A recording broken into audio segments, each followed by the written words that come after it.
Local group Auvergne will be proxied by local group Belgrade. Local group Aveiro. So, guys, to honor one of the best CM ever, as known as CM Aveiro. Sorry for stealing your music, Calabria, but CM Aveiro, la la la la la, CM Aveiro, la la la la la, CM Aveiro, la la la la la. Hey!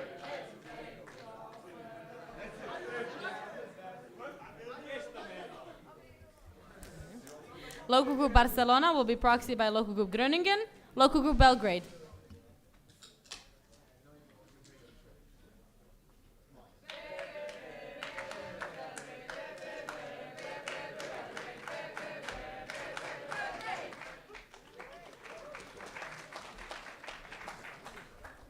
I wonder how long it will take local group Belgrade to find a song and stick to it. Yes. Okay, local group Berlin. 1, 2, 3. SEM was founded in Berlin. Founded in Berlin.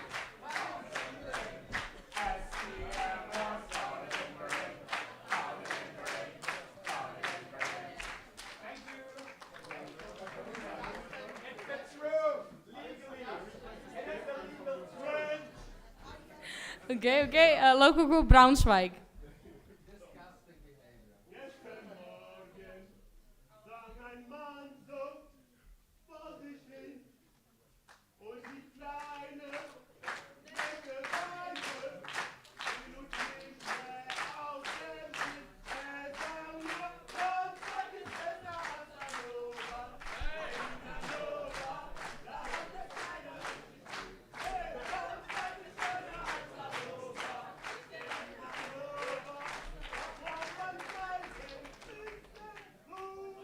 This is a specific greeting to you, Clemens.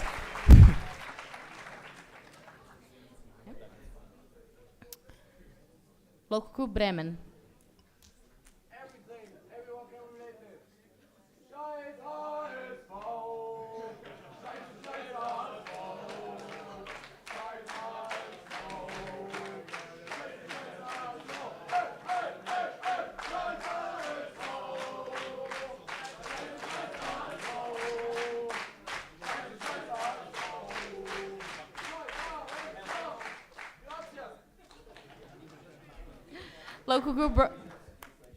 Local group Brussels.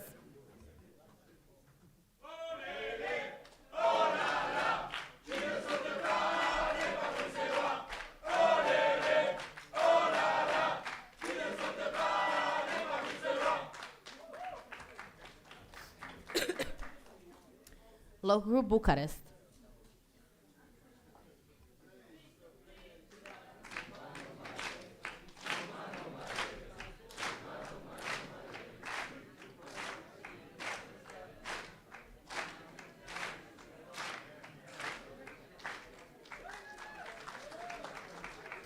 Local group Budapest.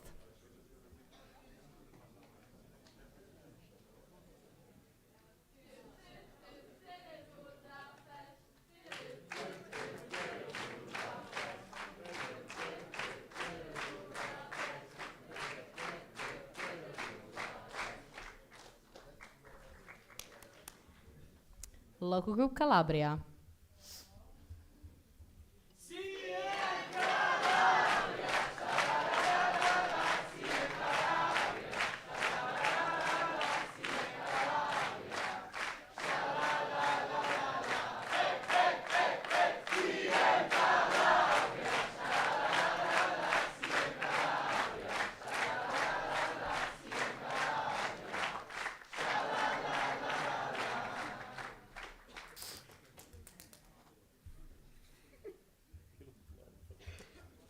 Local group Cartagena.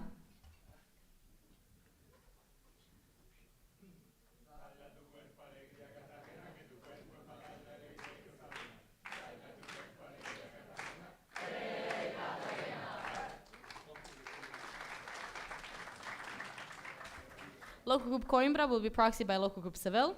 Local group Darmstadt.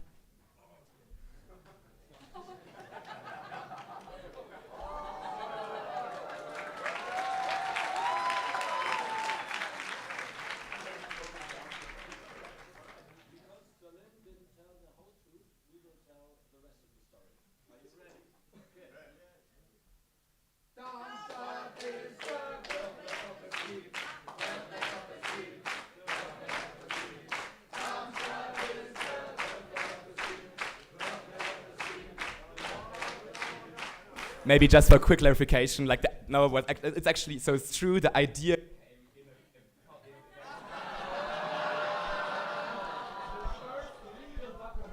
The first legal document mentioning a steam was the statute signed in Berlin in November 1990. So you can kind of see which one you want. It was created in 1990, somewhere there. That's just Berlin people coping. Let's see what Eindhoven has in store for later. This is a very weird flex, but okay. Local group Delft will be proxied by local group Eindhoven. Local group Dortmund will be proxied by local group Paderborn. Local group Dresden.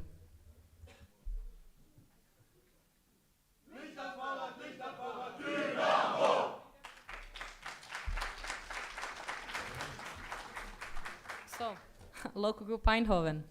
Okay, let's finish the story. Eindhoven is the hometown of the steam.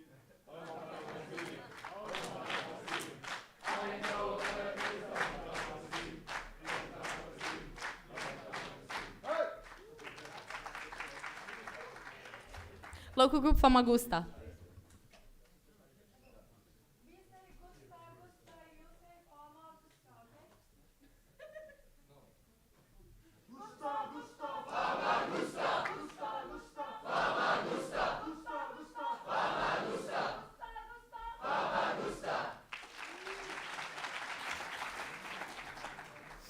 Local group Gdańsk.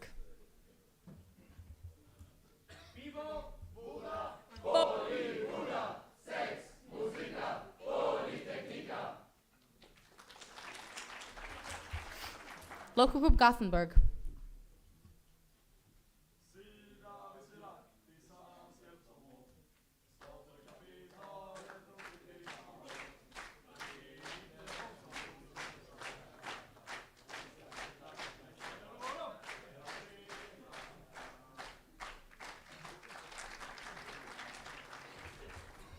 Local group Graz.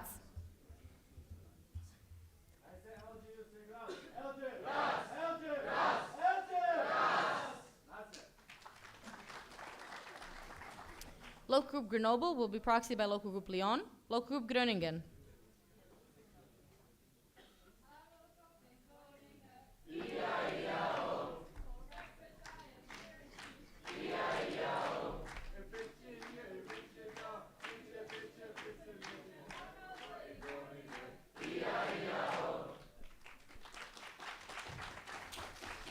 Local group Hamburg.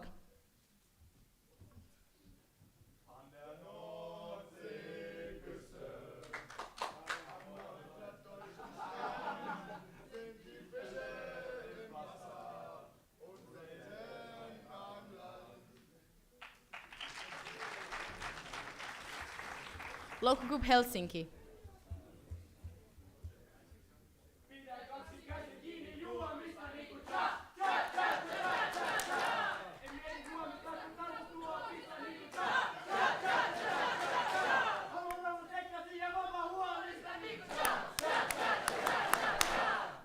Yeah. Yes. Local group Ilmenau.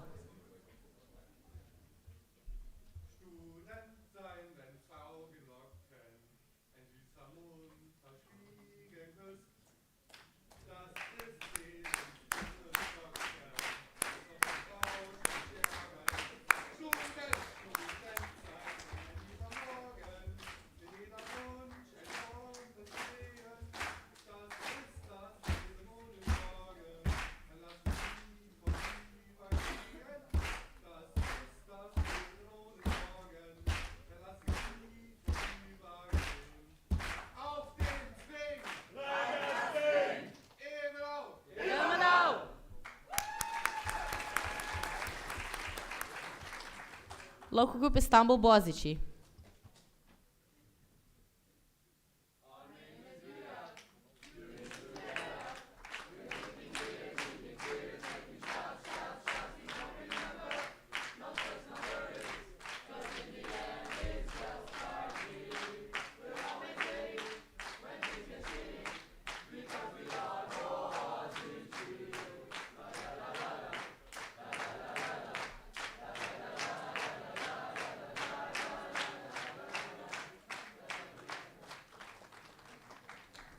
Local group Istanbul ITU.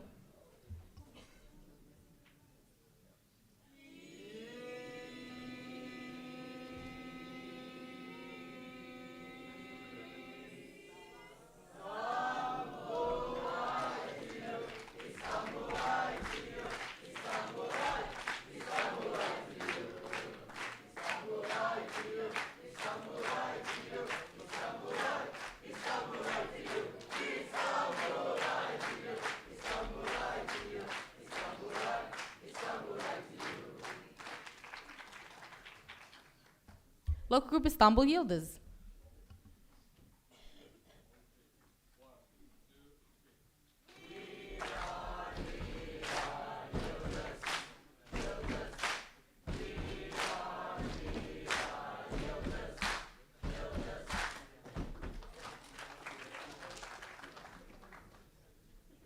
Local group İzmir DU.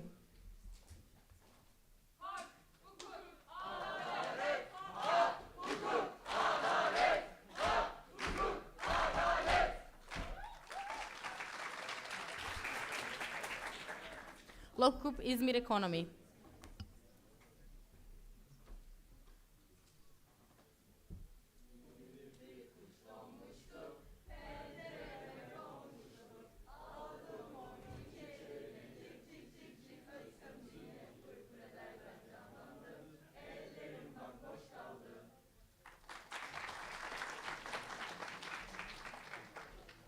Local group Kaiserslautern.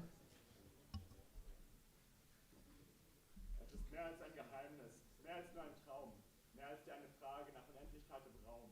Weder böse noch gut, niemand kehrt hier zurück. Und mit dem eigenen Gut zahlt man die Suche nach Glück.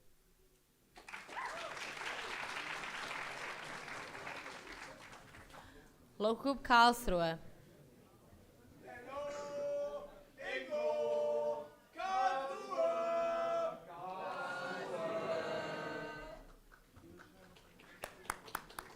Local group Karlstad.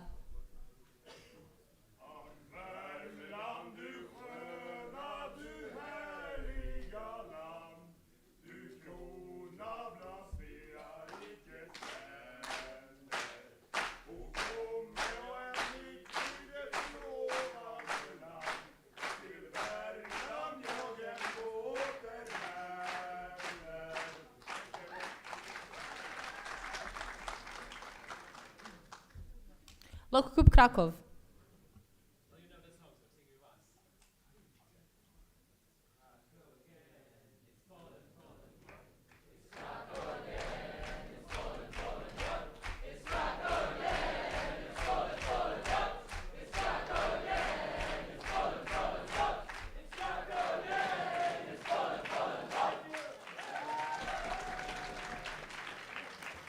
Local group Kiev.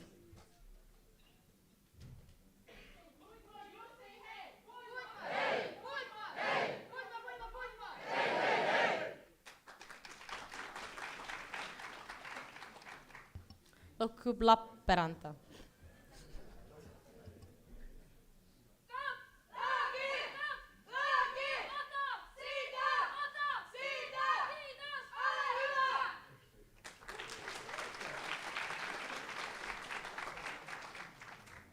Local group Liège.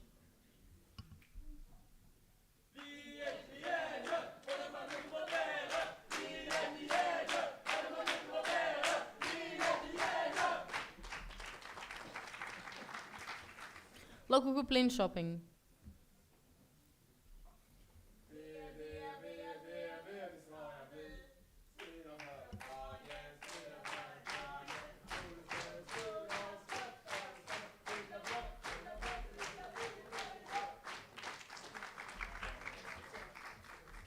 Local group Lisbon.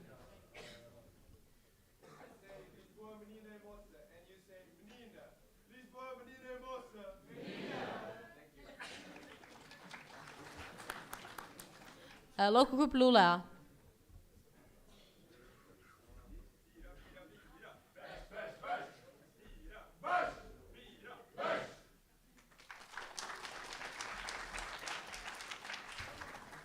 Local group Lund will be proxied by local group Stockholm. Local group Lyon.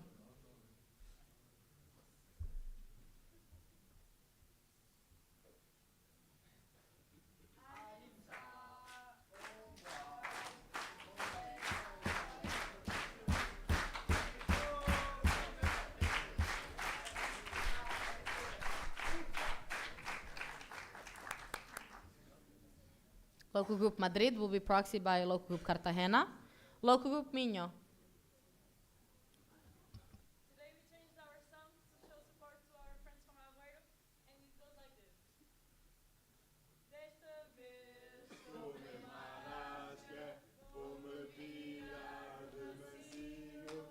não volto àquela taxa. Não bebo mais pressadinho.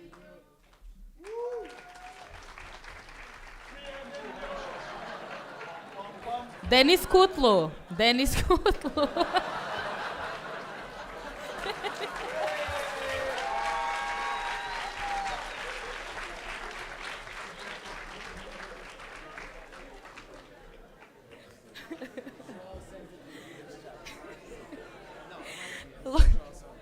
Local group Moscow.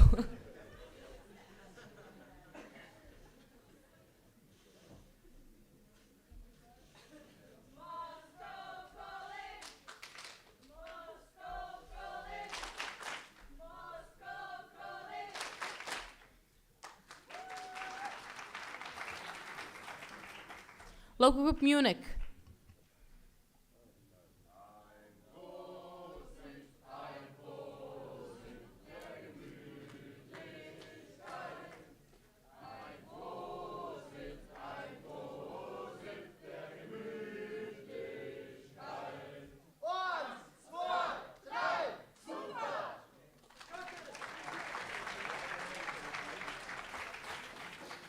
Local group Novi Sad.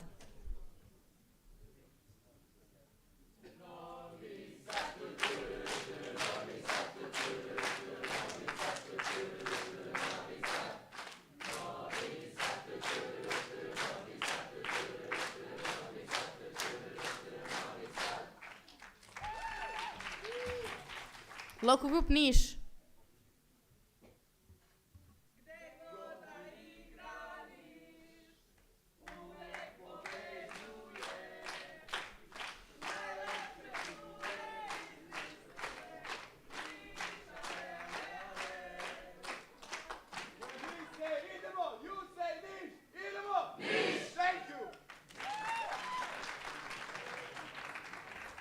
Local group Olu.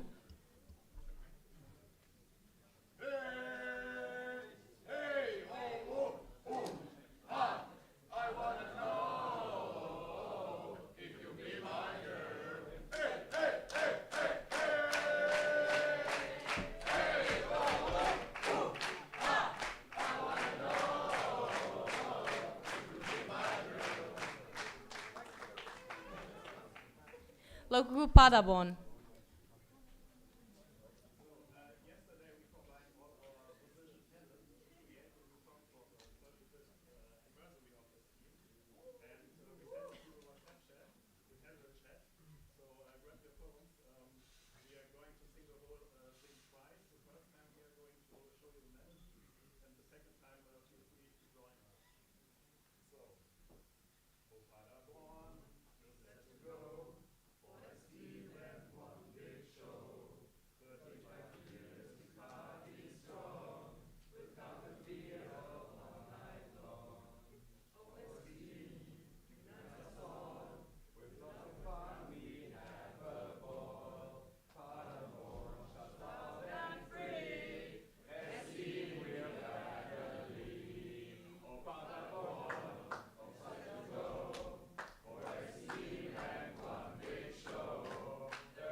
Local group Piraeus. No, we want to try something new. I need to follow my auntie's lead, and at first you need to sing like "Good morning, Piraeus," and after that just sing "Auntie Piraeus." You'll see. So, good morning, Tim. Good morning, Piraeus. I can hear you. Good morning.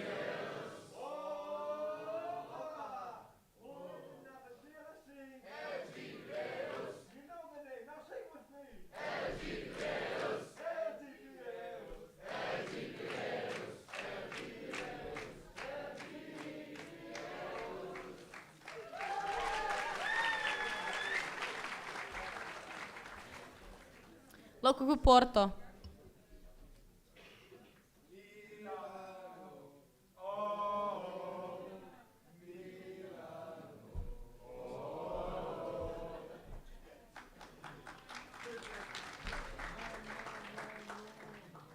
Local group St. Petersburg.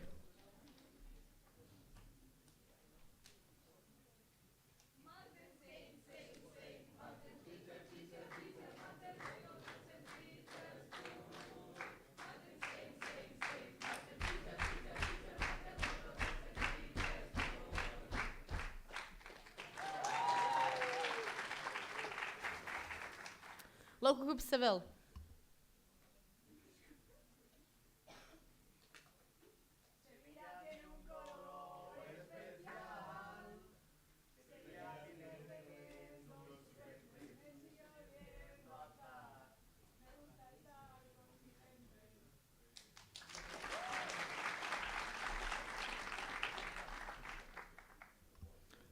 Local group Siegen.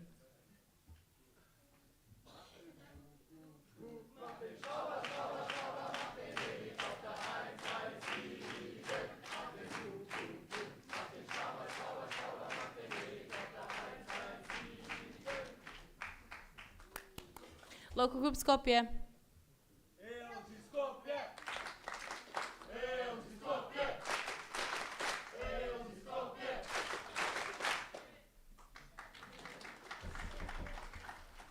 Local group Sofia.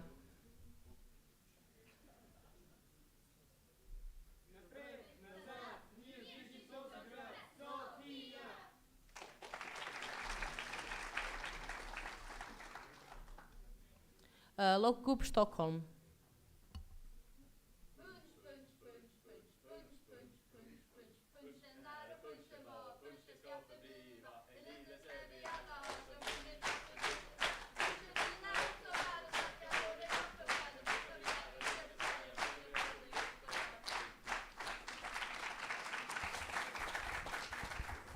Local group Tallinn.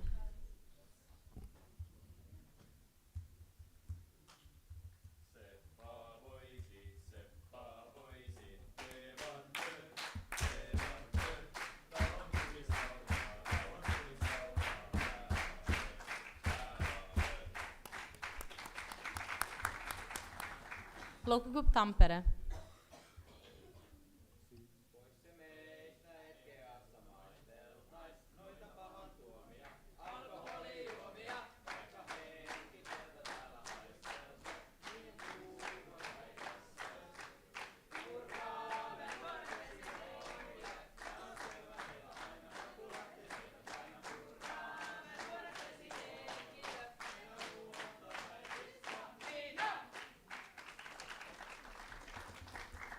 Local group Targu Mureș.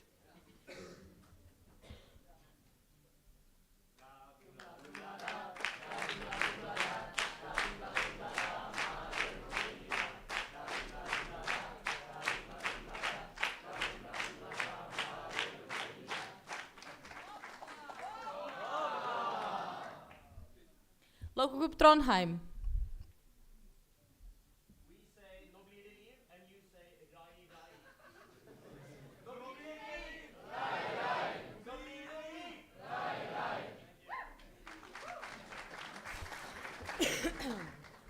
Local group Vaasa.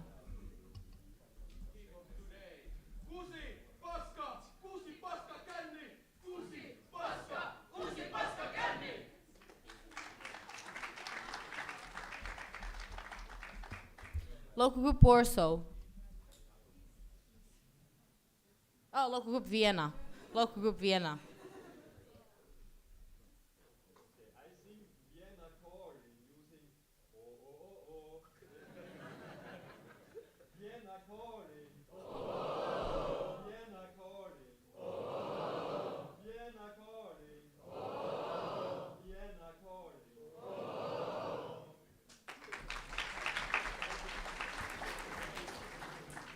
Local group Warsaw.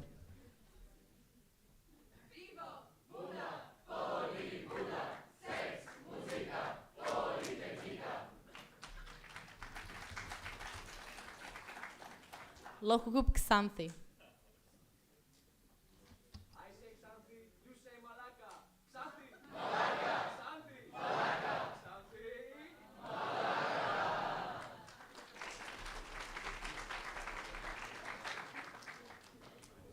Local group Zagreb. There's no going back. Whoa! Zagreb's delegate is back. Whoa! There's no going back. Whoa! And Zanakia is back.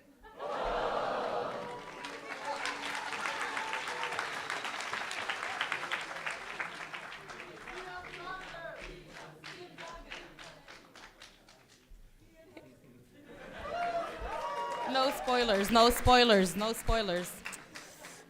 Okay. Now we will continue with guest local groups. Local group Baku.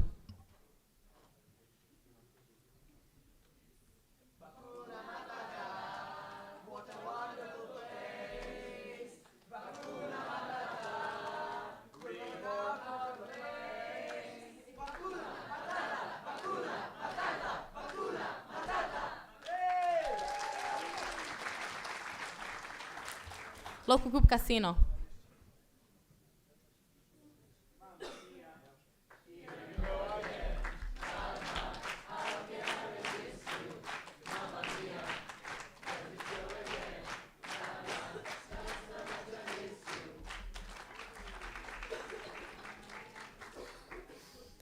Local group Sarajevo.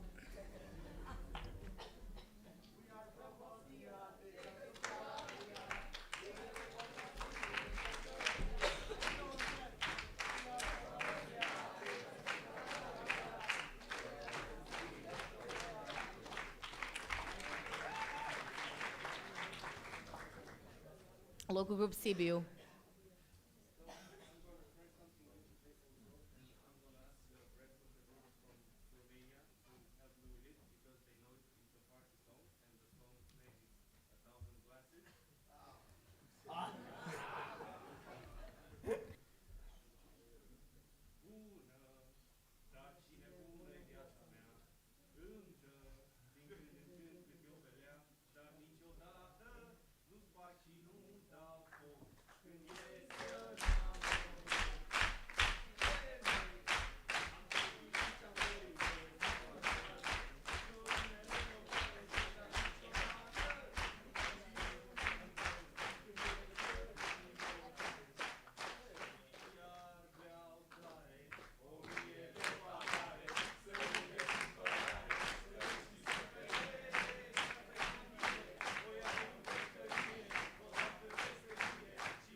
I proceed with externals. AEG.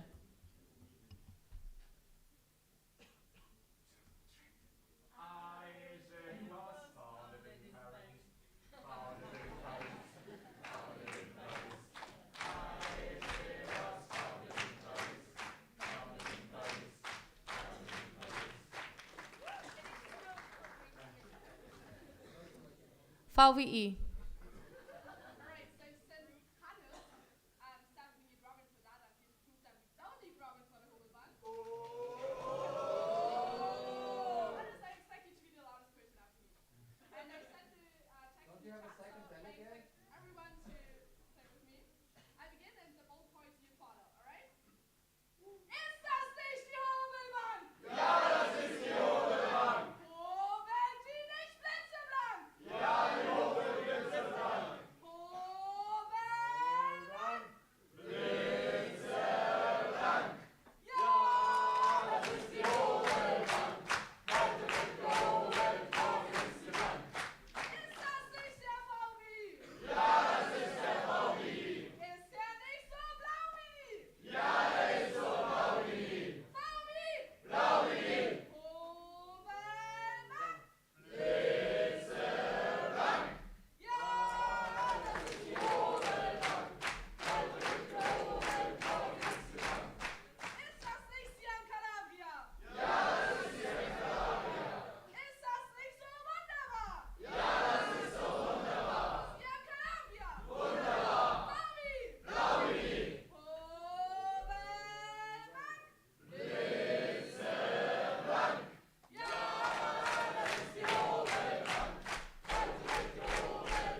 I'm very impressed with VWE, I have to say.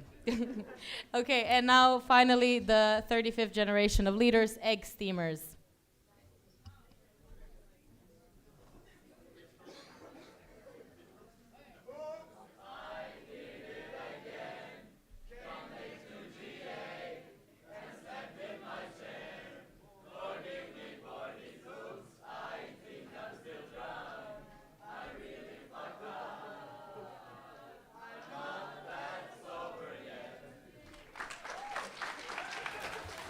Okay. Thank you very much. Fran just has a quick announcement and then we will continue. Thank you. Okay, so as you know, we are late, some technical issues, but we have now a panel discussion, and I have all the professors waiting. So the people who are going to the panel discussion is going to start at 10:10 maximum. I have scheduled that, and I have 5 institutions that they are attending. So please be on time. No break for you. Sorry, but you will have break later, and it's going to be in the first floor, Sala Estampa. There are, for, I don't know, people are, yes, there are a place for 40 people there. So see you there, but please be on time. Thank you. All right, now I close agenda point 42, quorum of the council and enlistment of the votes by proxy. And I open agenda point 43, proposal slots and training sessions. Lucia on the stage with Cenk.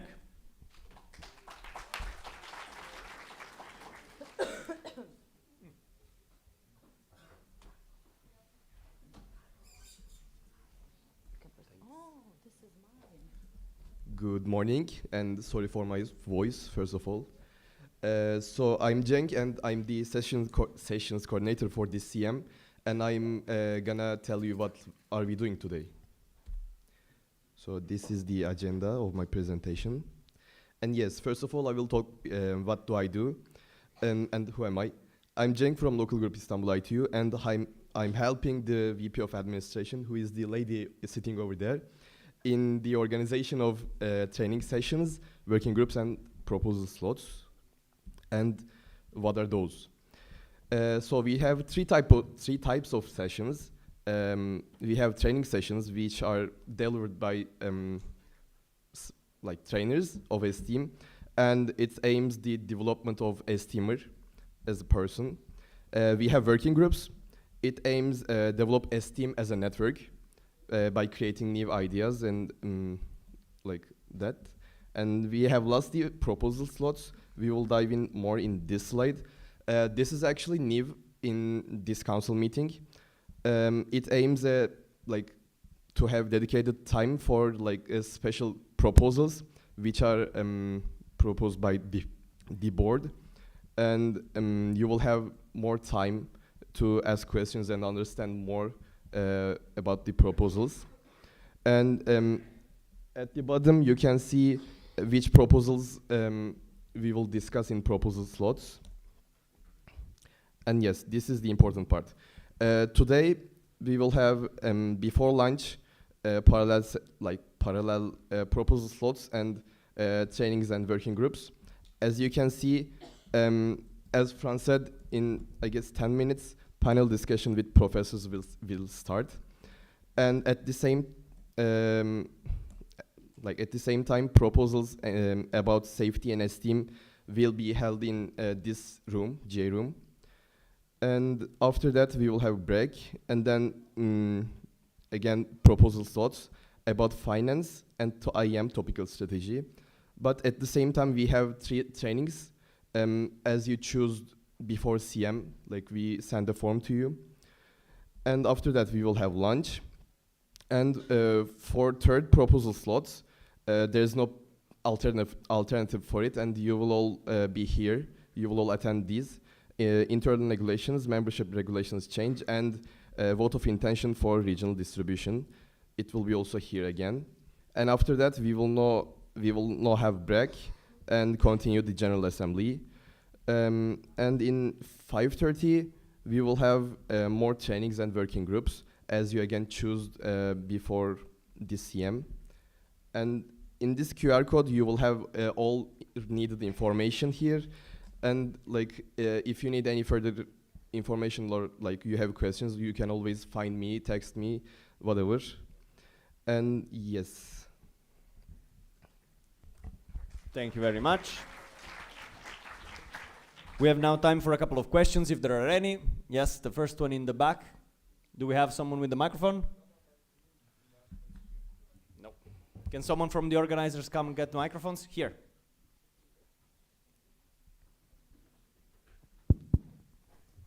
Thank you. Can we also just switch the screen? Thank you. Veronica Hurri, LG Lappeenranta. The sessions that are going to be held here, are they going to be live streamed? So for the regional distribution, we will definitely live stream it. For the rest, we can. Yes, but only the ones here. And of course, Fran has something separate for the panel discussion. Thank you. Thank you. Any other questions? We are recording the panel, so it will probably be published on YouTube. But better to attend to ask questions. Anyone else? And I wanna quickly like go over the sessions we have today. For the first proposal slots, we have safety and STM related proposals. Will be moderated by Hannes Martin and Lucia. And then we have panel discussion with IEM professors by Mr. Fran Lopez. And for the second proposal slot, we have finance related proposals. We have 3, and definitely moderated by Adrian. And at the same time, we have IEM topical strategy proposal by Fran again. And before lunch, what do we have as training sessions? We have this from Chris and Aicha, from Adrian, and from Adrian and Alexa. And these are, this is the third proposal slot, which are IR and MR chains and regional distribution by Lucia again.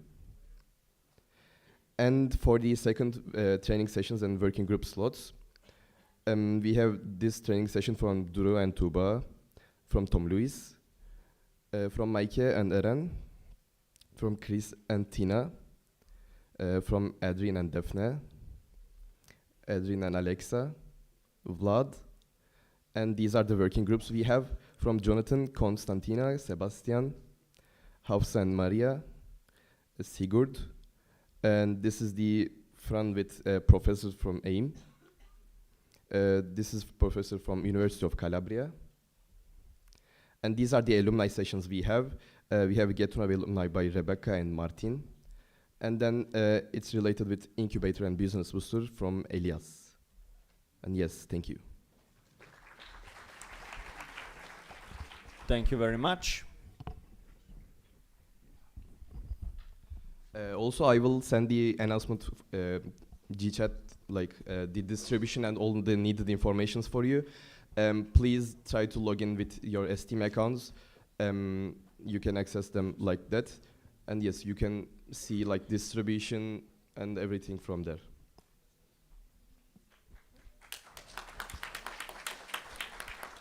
Thank you very much. Is there anything else to add from the board side? Just photographers, please come to me right after this. Okay, then I suppose it's time to go into the rooms, and I would... Oh, Andrew. So looking at the technical issue, we got with the voting sheet, now you will be responsible for the voting sheet. You will have to carry them after GA, and if you're not able to bring them back in the morning, you will be punished, you and your whole local group. So keep them, please. And it's time to go. Those going to the session of the professor, I would suggest some haste. See you later. And have fun.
I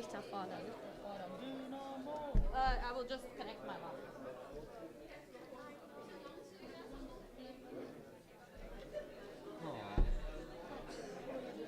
I had very little sleep and a lot of alcohol.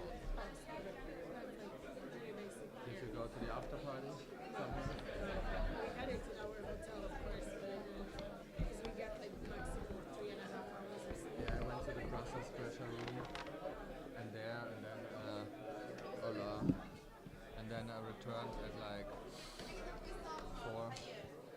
Like every night we go to bed. João. João Mouge. João. Do you see my laptop screen connected? How is this possible? How is this an option?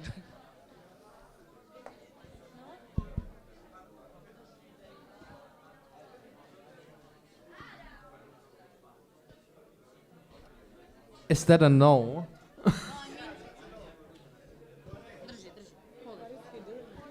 João, I meant more of my screen. I connected it with the HDMI. Like my laptop screen.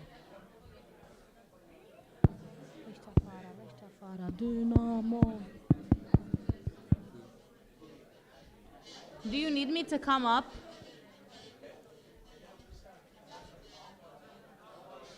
Huh?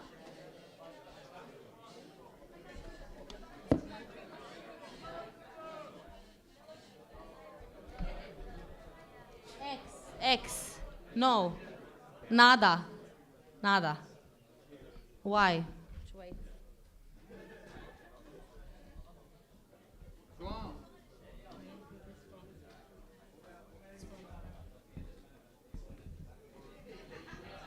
Isn't here supposed to be like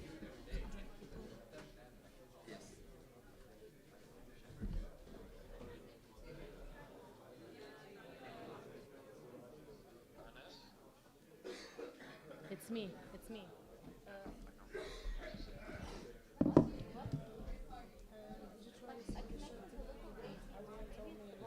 Can you ask people there if there are multiple cables? Or if there's just one?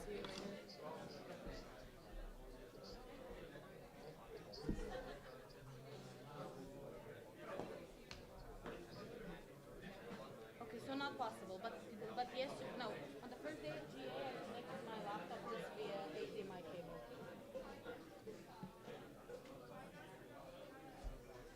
But okay. Okay, thanks. Okay.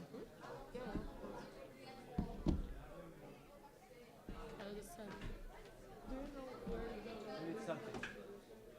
where we would look yesterday? But I think the only issue she has is Like 24 hours, I think. no, no. Ah, shit. I forgot.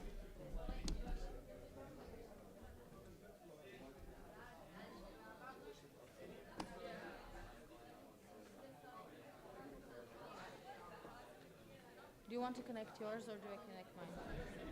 Kind of you. Can you connect yours? I mean, I don't know my password, but I can.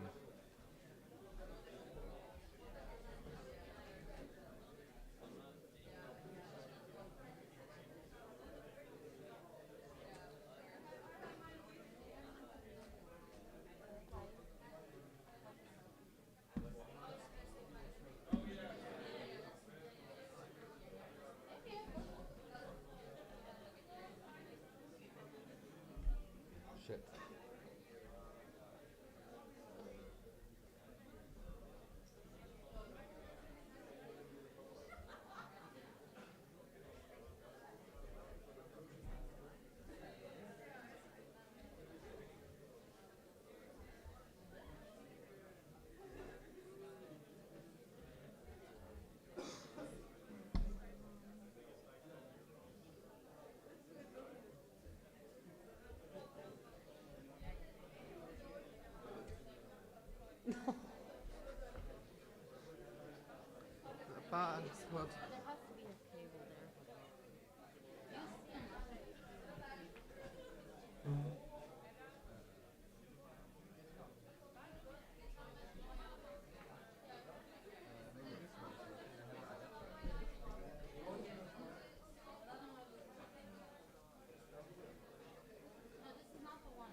Joao is signing in.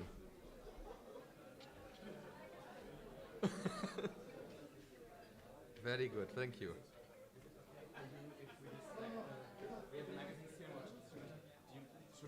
After lunch, I guess. Right for the proposal start or after the proposal start? After lunch, what is better? Maybe during the technical break. Between People will be out here. I don't know, pick a spot. I don't know. Like, no, but can we do it in here? Oh, yes. We can do it right before regional distribution. Right before? Yes.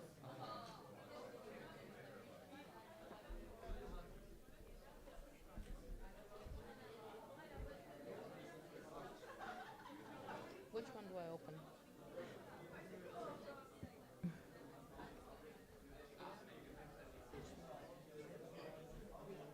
Okay.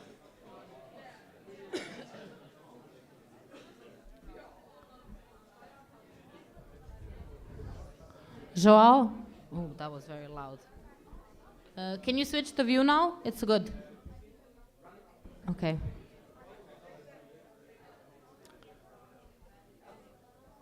Okay. Okay, should we ask them to come and take a front?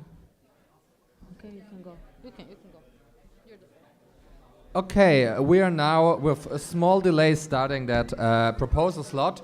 So please quiet down over there and come a bit more to the front so we are not having you in the entire room, especially the people in the back. Just come over here, and if you're still outside, please come in. Thank you.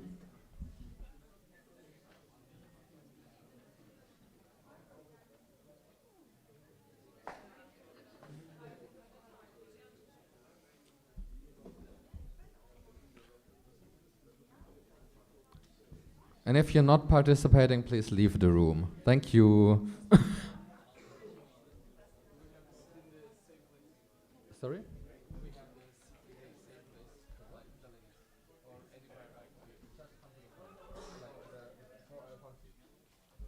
And you can even sit in a delegate spot now. Don't sit on your own spots like before. Just come to the front so you're closer to us. Thank you. Everyone wants that.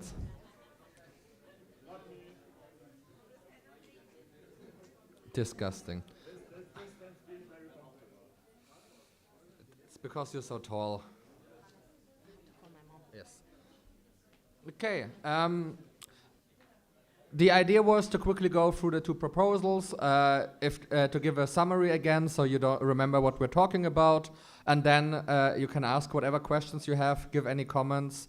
We will take notes if you have any suggestions, and this slot is for you to just share your opinion and understand better if you have any open questions or something. So the first one is, as you see, this topical strategy here.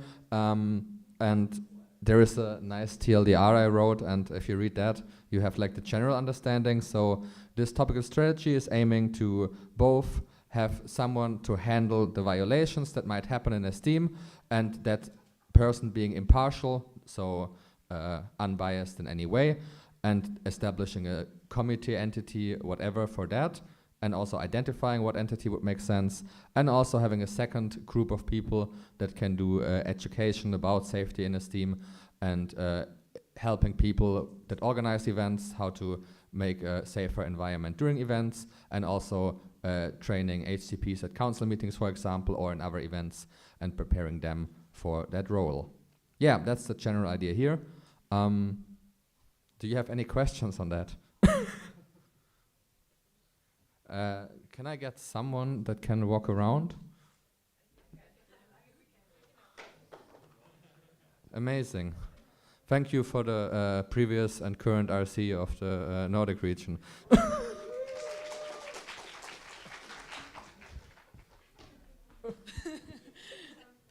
Okay, Andrea Besu, local group Sevilla. So how often do we get safety problems? Like, how big of a problem is this, so that we need to like invest resources of like people in charge of this? I mean, It is hard to say because currently we don't have much in the way of handling violations. We have a reporting form which from time to time gets filled. During our mandate, I think we had like 5 to 10 different answers sent in, but they were also to the same case in some cases, so it's not that many. But we are not sure how many things are happening because the form is maybe that were all the cases that happened, or maybe the form is not used enough. People are not aware of it, and personally, we believe that it makes sense to have those things because in a lot of cases, in a lot of events, the organizers are not aware how they can make sure to organize a safe event. We have sessions that are done by, for example, EQC or other people in the network, but in our opinion, it would make sense to have someone that is better prepared for that, and that is kind of the goal with the one part of the strategy there. And the other part is for handling the violations. It doesn't have to be like, it's not a full-time job, so it doesn't have to be like a leader that's just dedicated to that. It can also be a person that's only called on if there's something. That depends on how it will be worked on. But I don't think it binds a lot of resources, but it makes sense for such a big organization as us to have someone to handle any cases that are happening. And I see there is a two over there from the delegate from Kaiserslautern. Hello, Jonathan Püttmann, LG Kaiserslautern, an SCP of the last 5 CMs, including this. You mention a very, very important question about this, because I hear it very often. How many things are happening? Do we need it really? Do we need these resources? And when can we stop this program? So, and there are two sides of the story. First of all, the more you are investigating about safety and harassment in a group, the more you will find out. When I started as an SCP, I didn't really have many cases, or I got more questions about the program than complaints. But the more I got into this topic and talked to people, the more I found out how many problems actually exist, and that people are stopping traveling and going to events because they made negative experience. For example, with hosts on events or people that are not accepting a no, and stuff like this. So, and you don't hear these people because they are not coming anymore, and they are not talking from there. So they don't start this topic from their side. So as long as you're just looking from outside on a group, you never can see how many things are happening. And second, it's not really important actually how many cases we have, because we always, this strategy is not about preventing cases or like changing the behavior of esteemers. It's about finding a structure in esteem that we all have a safer environment for events, and that people who are experiencing or witnessing violence or harassment, that they have a contact they can talk to, and that we have an official way to handle it. And you will always need it, because it's part of a human being that you have idiots and people who are not accepting a no, that you have harassment. We are we are a group of 300 people. There will always be cases. So, and we will need this, a kind of help structure forever. Yeah, thank you, Jonathan. Is that do you want to comment directly on that, Rodrigo, or is it then? Thank you, Sada. Okay, I just wanted to clarify that I asked for the number just so that we know the scope of the problem, not because that I doubt that it's like something necessary. Of course it is, even if there's 0 cases. It's probably thanks to that. Okay. Then I guess Rodrigo was the next person. Yes, so not in my local group, I'm guessing. So I was talking with a few ACPs like a few nights ago, and they have kind of taken on the role of the drunk people caretaker as well, which I feel like it's not the job of an ACP, and it kind of detracts from the time that they have to actually take care of what they are supposed to be doing. So my question on that, is there any plan to kind of fix the issue, to kind of like, I don't know, maybe involve organizers or have some other solution to take care of those situations, or do you just want to keep things as they are?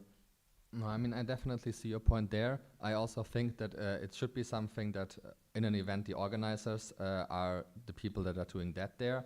And I could also see that if we have an entity that educates people on how to have a safer environment, they can also educate the organizers on what they should look out for and give them advice and what is happening there, and guidance on on how to deal with that part of organizing an event. And yeah, I hope that that is also something that gets addressed with that. Did it answer what you noise?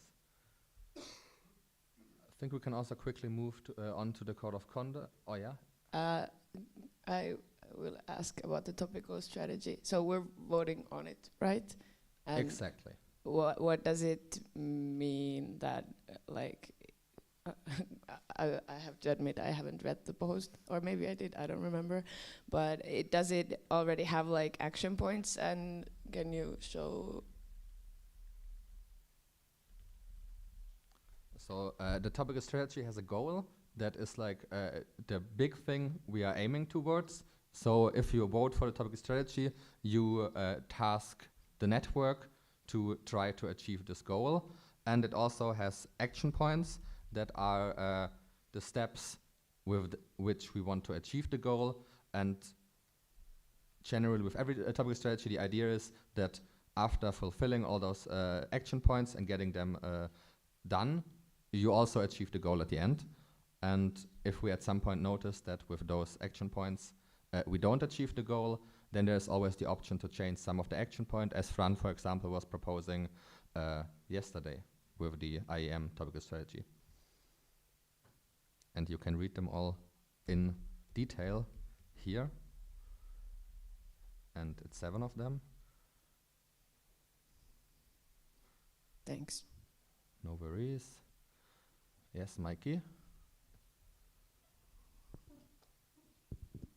I just want to ask, is someone taking notes of this session? That's a good question. No, but if you have actual points, we will. I will. Is someone willing to take some notes of the session for me? Yes. It's still recorded. It is still recorded. Yeah. Ah, that's amazing. As I know, yeah. As I know, Joao told me that it's. Is the live stream going? Yeah. Okay, then I can check in the live stream and get the transcript from there. Even better for me. Yeah. So for the other side, it's about both safety proposals. So we're also talking about the code of conduct we worked on. As I'm sure you're all aware, we currently have a code of conduct, and that code of conduct is already describing a lot of things happening. But at least in our opinion, it is very broad, maybe, and not very defined in a lot of cases, and also, at least as we think, not clear enough for people to understand. And that's something we want to address by changing the structure a bit. There is still a lot of information from the old version that's still in there, but reworded a bit in a different structure, clearer. If you go through it, what is happening, you have like the points in the code of conduct are, at least in our opinion, more. Sure, you have to sign in the Google Drive, so you can also open PDFs. But I think there's also a link, hopefully. Yes. So as you see here, generally it has like the structure here. We have an introduction that describes to people what is in the code of conduct, I think that's very basic because some people might not be that familiar with like what is a code of conduct, so that there makes sense, especially with the purpose, what we want to achieve with having this. Some important definitions that will be used in the code of conduct so people understand what we mean with those words, and we have a clear defined language we use while we talk about them in the code of conduct. A scope, the most important part here in the scope is that it counts for all Esteem, like every event that's happening in Esteem. If you do something online, if you work with people in Esteem, as soon as it's Esteem related, you are expected to follow the code of conduct. But I think generally you can also think about it, in any case of your life, you should follow those behavioral guidelines. So I don't think that's anything crazy to have. Then we have like some different principles we expect people to follow, behavioral standards that are expected in the network. You see something here that we expect people to treat each other honestly and just act always honestly and ethically. I think that's a very wide thing to say. And then we go a bit more in specifics, so respecting other people's boundaries, respecting the diversity in the network, especially as Esteem is an international organization. It's a very big thing to keep in mind that everyone is from a different cultural background and there might be differences you should respect. About the communication with others, we also include some part here that you should expect people to, if you talk to them in a way where they can understand, and also not exclude anyone in your conversations. And that you have to take also responsibility of your behavior regardless of how you act, regardless of what influence of any kind of substances you have, that your behavior is still something you have to take care. We also expect Esteemers to be active bystanders, meaning they look out for each other, helping people that in situation where they need support, and especially that means you don't necessarily have to be the one that directly helps, but if you see someone in need for help, you should get them help. So if you don't feel comfortable with doing it or don't think it's safe for you to help out there, at least you should get someone that can help them, even if it's at the end calling the police or an ambulance, or maybe the organizers, depending on what is happening there. Then we have some definitions of violations. So most basically, any behavior that is against the code of conduct or the values of Esteem in the network is a violation. And that is very broad by design because we want people to, in any case where you feel like something happened, you should report it. And at the end, it's then, that's also why we want to have an entity that looks in all those cases. So better report something if you feel you should. And then there is some processes, how you can report, points of contacts in general at the network. That is something that might have to be updated then if we have an entity that is responsible for it. But at least for now, it is the board and local organizers at events, for example. There we also have different points. It's important here to note that the person can always choose which one. So if you don't feel comfortable with talking to local organizers, you can always reach out to the board. If there's any safety contact person, you can talk to them. And obviously, you can also talk to anyone else you feel. But if you want any decisions on a network scale to be made, it has to at some point reach the board because the local organizers can't make any bigger decisions than just on the event that is happening. Yes, you see some here. Then there is some part about possible, oh yeah? Yeah, so regarding the points of contact, you just mentioned that it might need to be changed if there's a new entity added specifically for that. My question is about that entity in specific. Do you think that not communicating directly with the board could make people less safe in terms of feeling the flow of communication? And do you think it detracts from the weight of the communication itself? So you're reporting to an entity who is then reporting to the board instead of direct communication with the highest body of Esteem, second highest after GA. So I mean, it depends on how this entity is created. We talked a bit with other organizations that already have something like that. For example, ELSA, which is the European law students, that have an entity that is appointed by their board but working separately from them. So it's because the board can also have do something, and if the board is the one you report to, that is kind of a conflict of interest. I think in ASG, for example, they get elected by the council and are not in any relation to the board, like directly impacted there. And I think that is something that in the topical strategy we want to address, like looking at the different cases we do there. And then the goal is to find someone that works for Esteem. And to quickly answer your questions, I think having something separate does not take out of it. But in the end, you can also approach the board if you feel like it. And we will look at cases, and I believe also future boards will look at any case that gets reported, even if there is also a separate entity. But the goal is also kind of to make the decisions more, that there is like someone responsible for making those that is not necessarily the board. At least in our discussions, we find it as something that is valuable to have. Yeah. To continue on with the code of conduct, what is in there, we have something about sanctions that can happen. Here you see that there is a list of things that can happen, so people are aware of what could happen, but it's not defined in what cases what is happening, because, yeah, we think the important part is that people are aware of consequences the action could have. Yeah. I wanted to ask about the sanctions, because we just also read it on Mother Organization's Code of Conduct, and we got the discussion related to sanctions, because if the sanction happens upon like the board decision that somebody has broken the Code of Conduct and should be, for example, suspended or terminated, how is the data of these suspensions and terminations handled? For example, the names and local groups and the how much is shared about the person who is like having the sanctions upon themselves, because there was a lot of discussion about how it can affect the persons, like, because we are not like legal entity making the decisions. So if, for example, applying for work comes up that they have been kicked out of Esteem, and then we have kind of like using the not legally, like but like it can affect a lot of them in the future, if you know what I mean.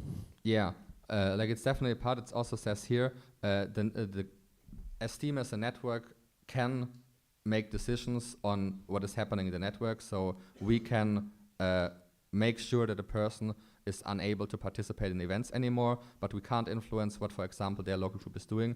It's mentioned here, and of course that's something we could change. For example, if we change our internal regulations, we could require our members to also follow those points, but that is not something at the moment that is there. For example, in recent cases, we deactivated a person's portal account, and that at least makes that part there. They still have the choice to delete their account, and the data we can keep for the normal time frame people would be in a network to keep those cases, but after that the data obviously has to be deleted as the GDPR demands. I saw Rodrigo has a comment on that. Do you still want to add something? Okay. Yeah, so there's different sanctions here. For the exclusion part, we also were talking to ASG. They have a part in their internal regulations about how exclusion work and what cases they can be excluded. So far, we haven't like defined if that's something we believe we should have.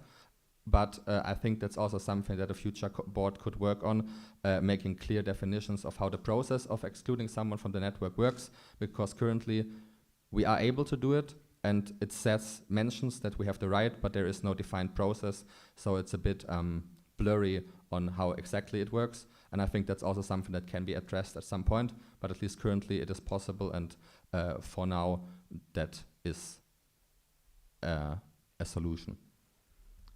There's also different resolution mechanisms, so we have sanctions on the offenders, but in some cases there might also be different actions that need to be taken.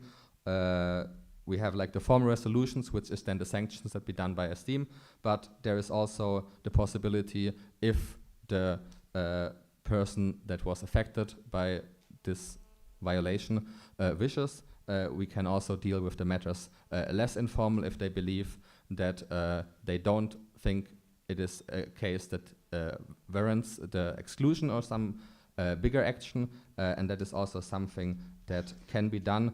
But of course, at the end, if it's like a serial behavior, then also people that make Steam a dangerous environment have to be excluded from the network. Obviously, also there's something about outside resolutions. If there is some actual crime happening, Steam will not take over the role of the police. We are not allowed to do that. It's not something we can do. So if it's actually something criminal happen, there is authorities you can talk to. They will help you. It is then the job of the local organizers, the person you contact, to get you in contact with, for example, the police, or if you need medical support, a hospital or an ambulance. And as you see here at the bottom, whatever a Steam does not limit your rights. If a law was broken, you can call the police, and there is also legal steps that can be taken, and we are not allowed to limit those, and we also don't think we should or want. And I think with that, I went through the code of conduct, and yeah, that's kind of the idea. You can, in this Ilium post, also see the old version. I think it's here, or the current version. You see it's a bit, it has a similar is structure. It's a bit shorter. There is less definitions here, and a history we also scrapped because we don't see much need. The scope is a bit more complex, and we simplified that because we don't see the need for having it limited. Yeah, but I don't want to go through the entire code of conduct because, yeah, you can do that on your own time, and we want to focus on what we are proposing. So, do you have any questions on that or on the topical strategy? I see Sarah. So we're voting again on this, on your proposal, right? Exactly. So as the last code of conduct was proposed to the council, and it was voted on that it will be adopted as the official code of conduct. So now we are proposing for this code of conduct to be replaced with the new one. So the old one is no longer the official one. Instead, this is the official one. Okay, and a question on that. You got quite many comments on Ilium, and I'm not sure if you had the time to review me and my co-boardies' comments on it either. Are you still like super secure with that edition of the code of conduct, or do you think maybe leave it for the future and like revise it with the comments? I mean, we did multiple rounds of revisions before we had it posted on Ilium. At least what we looked at the post on Ilium, in a lot of cases this was more clarification people didn't quite understand, and not actual suggestions to change something in the code of conduct. We have adapted, for example, your comments you sent us before, and they are already in this version of the code of conduct. The Google suggestions are, but the comments are not. We can take a look at it after. Like that's also this purpose of this session, so we get some more suggestions here. And of course, we can also, we have some time until we're voting on it to make some additional changes if there is the need, or if we get a lot of suggestions and then at some point see that we don't think it is ready anymore, then it can also be scrapped, but at least at the current state, that's not something we think is necessary. But you will, before you vote, get the final version that will be voted on, and if we make changes until then, you will also get a document describing what changes were made and why. There is a 2 in the back, or not quite back, more in the middle. Can you stand up so?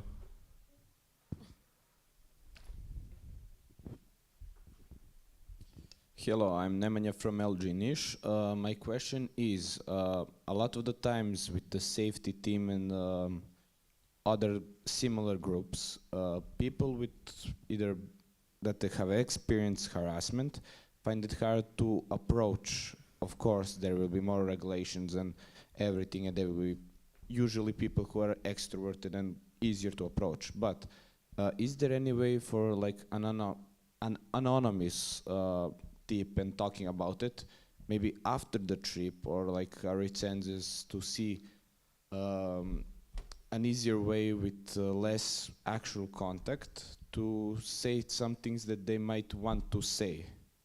Yes, so we currently already have a form that is, for example, included in the materials library for the CM. You found in the CM booklet, for example, as well, that lets you anonymously report anything you want. We plan to make some changes to simplify it a bit, but that will be available. We also are in the process with ITC to make changes to the emails you get automatically sent. So there will be an email before your event that informs you, for example, about the code of conduct, what is the code of conduct of a Steam you're required to follow, some additional information you might need, and also informs you about the possibility of using this anonymous reporting form and also directly links it. We also make changes to the form that is sent after the event where you ask for feedback, and also include it there again, so you get another reminder. If something happened after the event, you can also use it there. If you have any other suggestions how we can make it more present so people are aware that it exists, we are open to them. And yeah, so the idea is with the topic strategy as well to have like a lot of different ways for people to handle the cases in a way they are comfortable with. So some people, as you said, directly want to talk to someone. Maybe they also need the support there, and that is something we want to offer. But in some cases, they might also just want it. They don't let anyone knows that it's like something that happened to them, but still want it to be dealt with. And that's also something that we want to offer, and with the form for anyone. Thank you very much.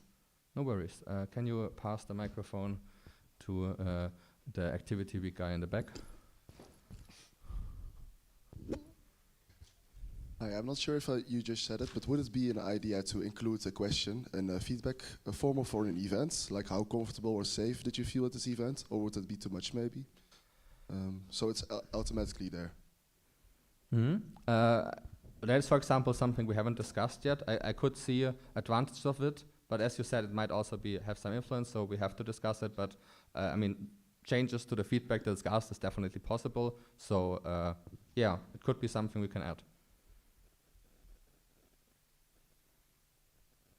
Yeah, if you have any other ideas how we can additionally make it a safer environment, we are also open to those. We also have some other ideas. Lucia mentioned them also yesterday, and there are also some here. We want to include, for example, more awareness for the code of conduct, because we believe not everyone is as aware as they should be. That is an issue that unfortunately hasn't been addressed enough until now, but we plan to have it when you apply for an event, there also to be directly information while you go to this event. You're required to follow the code of conduct. That is not something that is impacted by if we accept the new one or keep the old one. That will be done either way with the, at that point, current code of conduct. The same also for the emails, and yeah.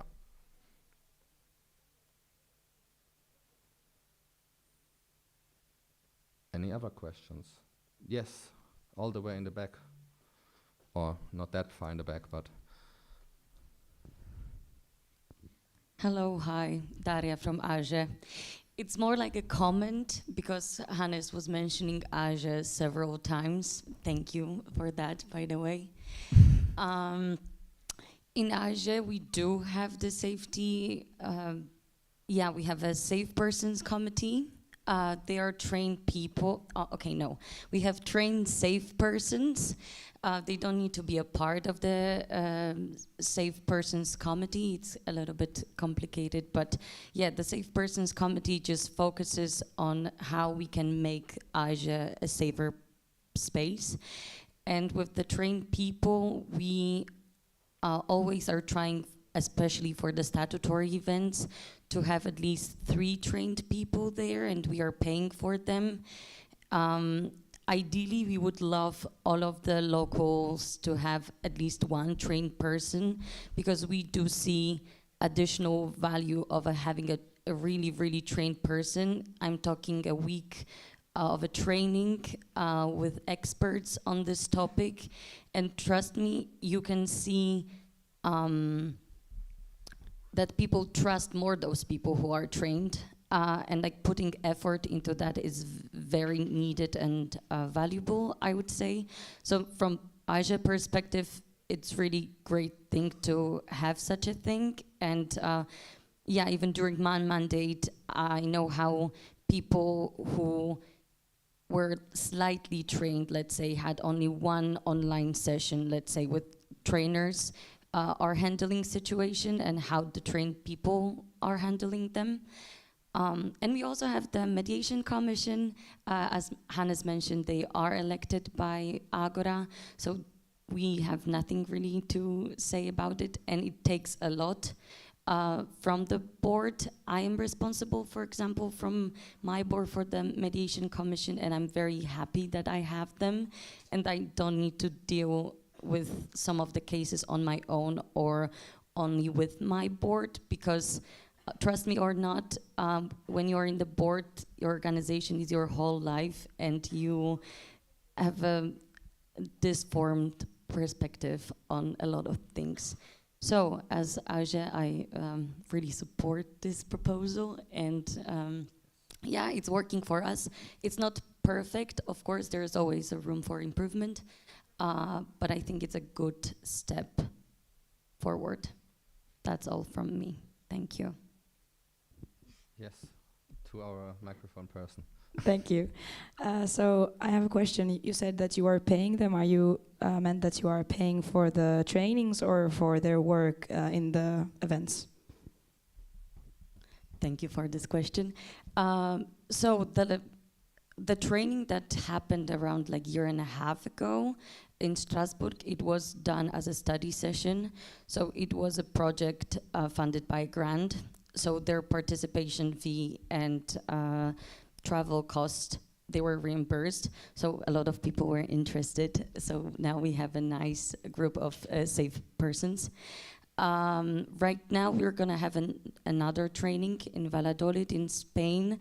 Unfortunately, that one is not anymore a study session. So now actually people who really, really, really want to become the safe persons will have to pay. And we do not pay people for their work, we pay their participation fee. So at least this is what we can do for them.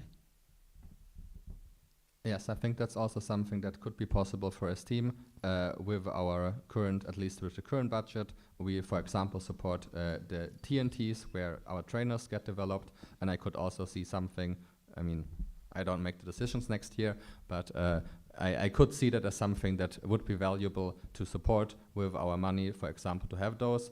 And I think that's what Adrian wants to mention, that we also applied for a grant. I think he was mentioned it yesterday as well. That's also a study session with the Council of Europe.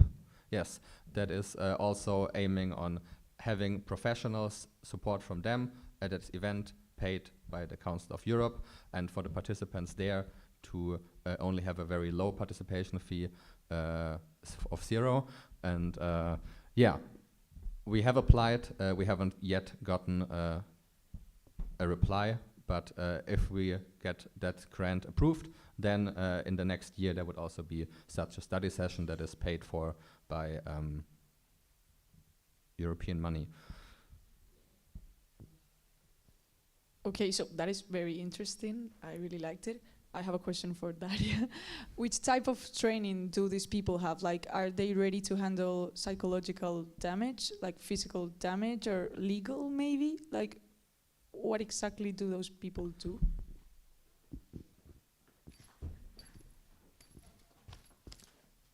Can we maybe have a second microphone person so we don't have to run that much? Okay, thank you for this question. I really like to think that I know everything about my board and what they are doing, but well, it's not the case, and I'm not really responsible for the safe persons. Legally, for sure not. I don't really think that this is our place to handle things legally, and it was also mentioned during this session. For sure, it's about like how to comfort them, like how to create a safe space to them to open up, and the first steps on like handling the distress and the psychological aspects of it. I can look for like an agenda of a training if you would be interested, but right now from the top of my head I don't know what kind of sessions exactly, but I trust that they're very high quality. Yeah. You want to comment on that? No. She was nodding on the finding the trainings. Okay, I will look for it. Thank you, Daria. Yeah, for the Esteem case, we also want to have those trainings, and we will, of course, then also spend some time talking to our partners, what they are doing, also to other organizations that already have structures like that and that have more developed trainings than us, and getting feedback, for example, also from universities that have local initiatives that are doing similar things, and trying to gather like what those people should know. And I think, as Daria said, I don't think it's the place to be the legal advice. I think that is something where there is official authorities in every country, and they should be the one to help you there. For example, you mentioned first aid. I think that is something that could make sense, but that is also one step of the topical strategy to actually decide on what we need to include. And also, if the study session is accepted, the Council of Europe will pay for professionals to help us there on defining during that event. And then we could also, as AG does, use a similar structure for future events with our own money, so Esteem's money. Any other questions, comments? Yes. Okay, so this is already like a new version of that. This was already worked on by a previous board, and now you're revising it. Do you think like it is like quite okay as it is, or do you wish that the next board would work on this topic again and to revise it again, or how do you see like the future? Is it like something that needs to be taken into consideration every year, or like every few years, or is it like set and it should not change as often? At least us as a board, we spend a lot of time on it and discussed with different people what we believe should be in there. I know people have different opinions, so I could see people disagreeing with us on some points there. Some of them might be here in the room, and making changes. For example, we currently have, oh, that's the old version. Here we have some definitions. Maybe you notice that some of the definitions might, there is something missing people should be aware of. That's something to include. Maybe at some point in the future you notice that there is a behavioral guideline we should include that is not currently included. That could also, but at least our vision is for it to, in the most part, stay the same and only make adjustments on certain areas, which is why we also spend a lot of time on how we should structure it. So in the future, it would be like, for example, our internal regulations that you only have smaller changes and not like the entire document revised. But at least in the current state, we, because we were a bit unhappy with the old version, and especially the structure, now propose like this entire change. And also we included in the revised internal regulations, where there will be a different session later, there is one section that actually mentions how changes to the code of conduct should be done, that it's clear that it's something that is voted on by the council, that is published to everyone, and there's also a process how that works. So we want to leave it open, we want to make that something happen. It shouldn't be a document that just stays the same because at some point it was voted on. It should also, it should influence how behavior in Esteem happens, but it also has to follow Esteem how it works. So it has to be both. And I think if there's changes that need to be made, they have to be made. Hannes, so by including sanctions in the code of conduct, I mean, you automatically have to have the burden of proof, of proving that something actually happened before you can actually implement the sanctions. However, the way in which the proof of a given event actually happening or the way in which it should be investigated or what should be provided is not specified in the code of conduct itself. Do you plan or could you consider maybe including it in the code of conduct? If yes, how? That is something we would like this.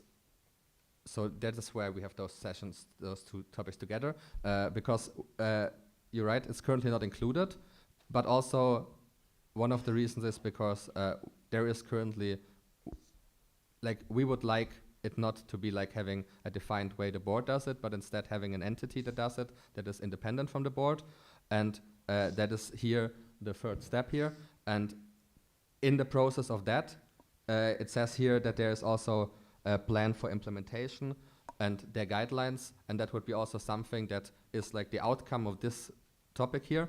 And at least in my opinion, that would then also be something that leads to a change in the code of conduct, because here it clearly says that the sanction will be done by the board and that the board will determine appropriate sanctions, but the vision is that this section in a year will be changed to a different entity that does that independent from the board.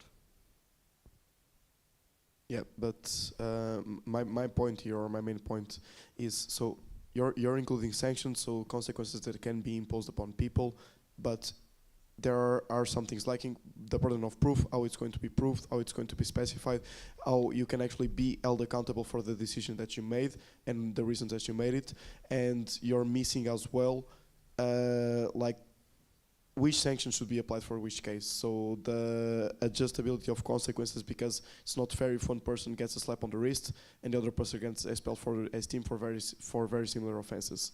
So my question is, like, do you feel secure in including sanctions in the code of conduct without those very needed things that for any sort of consequences to be implemented are needed? The reason why we included sanction here is that people are aware of what could happen to their behavior. As you said, it is not that like there is a very clear, if you do this, then it's exclusion, but if you only go this far, it's something else. Because I think that is something that has to be investigated, and of course, at the end, you only have the information you have. In many cases, you're not in person there. You have to talk to people, get information from them, the person that reports it, other people that have been at the same point, and yeah, and at some point, that's the best you can do. And yeah, I also mentioned that in the future, it would make sense to have something about, for example, guidelines on excluding people, and there it would be then more defined, but at least in this current version, the goal is to have awareness of what could happen and less of how it defined it has. Yeah, but maybe first the two there and then. Is this the only document, the code of conduct, which mentions the sanctions, or is there any other document supporting it, for example, the ruling or anything else, or is this like the sole one? You mean? Is the code of conduct only? Like in the current version, this is the list of possible sanctions, which also means that there could also be other things that happen. And currently, the decision power is with the board to apply those sanctions, which we are, by voting it being voted on by the council, we have the right to make the decisions. That's also supported by our statutes. But the specific sanctions are not defined anywhere at the moment. Except also the old code of conduct that also included already, if you look here, maybe we can take a look here, there is also consequences. And you see here, that is currently the accepted, what currently can happen. And here it also says possible consequences can include but are not limited to. And then you also see here that this is currently that defines that there is, after the approval in Aveiro, very clear, before that the right was already there, the possibility, for example, for the board to suspend or terminate someone's participation in the network.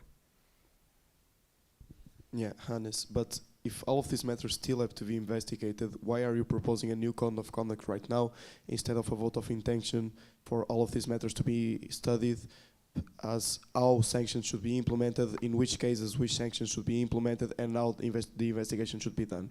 If you feel like there is no current information to kind of fulfill all of the requirements to make those sanctions happen correctly, why are you proposing the code of conduct now and not handing it over to the next board?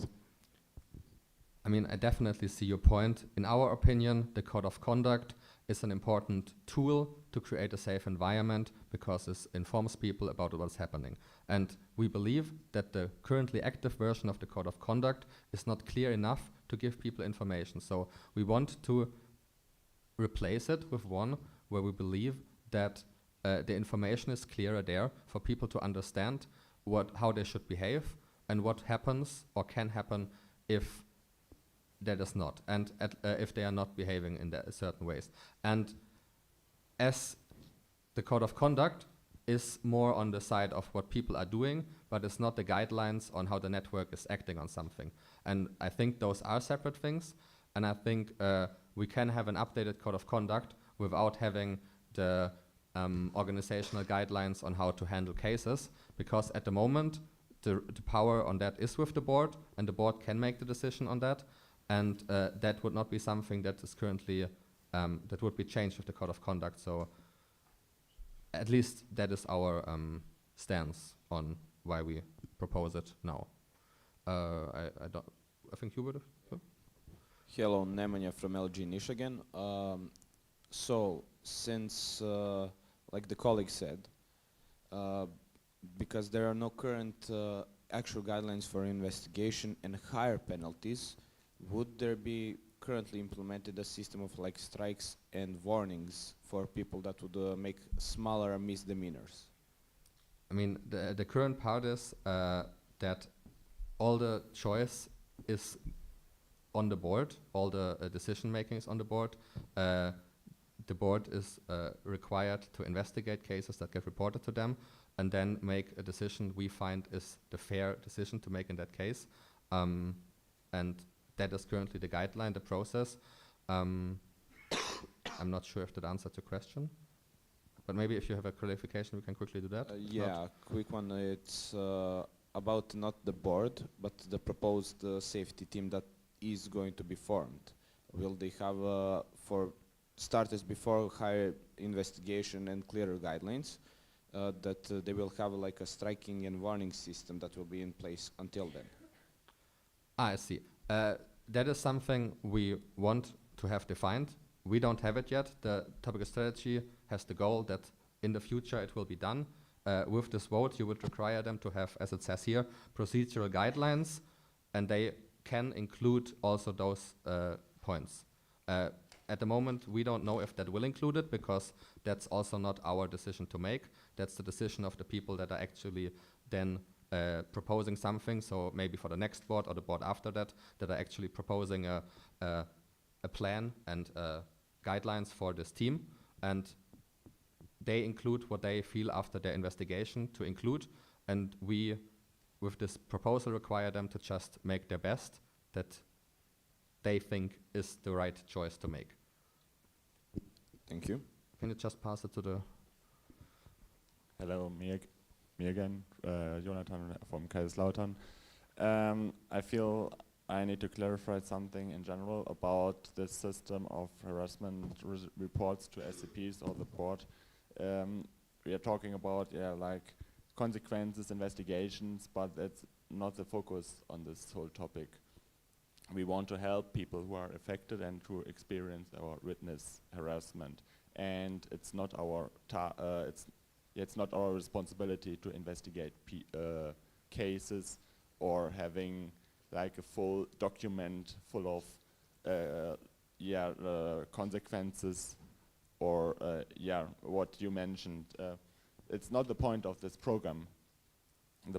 Of course, we need to have like power to exclude people in very rare cases if if it's really clear that people can't behave on events, then we need the power to protect our participants, and we don't want these people in our network. But it's happened very, very rarely, and this power is only used by the board in very clear cases, not only because one person is complaining or something. From my own experience, I can say most of the people who are coming to SCPs don't even want consequences for the harasser. They want to talk to someone, they want maybe support for themselves, they want to report it, so the board is aware of the situation, but it's happened very rarely that the affected person even wants consequences. Yes, not much to add. I agree on what you said. The focus also with the code of conduct is to make it a safer environment and giving people, because some people, as weird as it sounds, might not be aware how to behave. So the code of conduct also tries to give them guidelines if they actually don't know. Yeah. There is a two over there. Thank you, Rodrigo. Okay, so since the focus is on the person affected and not the person who did wrong, shouldn't there be like some procedure so that the person that has had a problem within STEAM can like get their trust in STEAM back? Like, for example, making it easier for them to apply to events, like, for example, like that the organizers know that that person was affected, so that maybe they can like do another event and like get back again in the STM spirit and everything. Is there like something? I mean, that is not a point we have considered so far. We can talk about it afterwards. We'll definitely take it and think about it. I think it has, it can have positives, it can have negatives. We have to, yeah, we haven't talked about it yet. Okay. Yes. Hello, I'm Thanos from LG Piraeus, and I wanted to ask if SCPs have an active leader or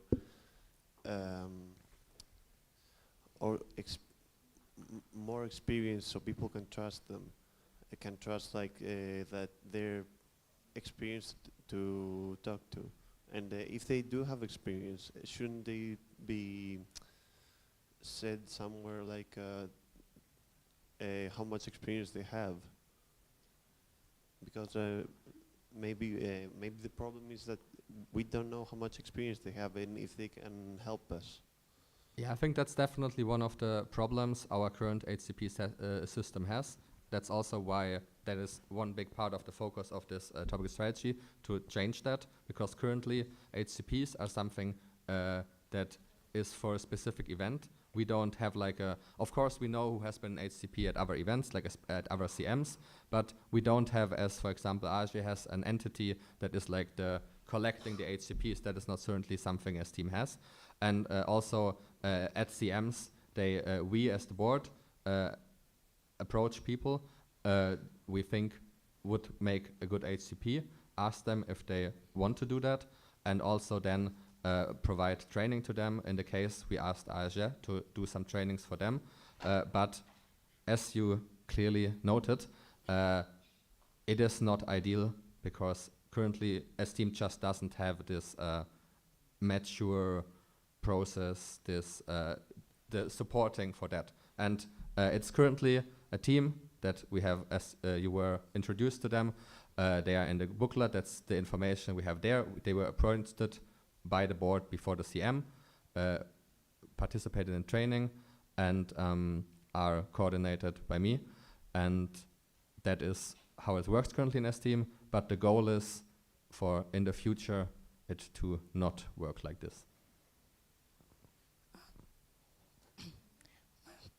You can do it. Okay, so Maria Bogacic, LG Belgrade.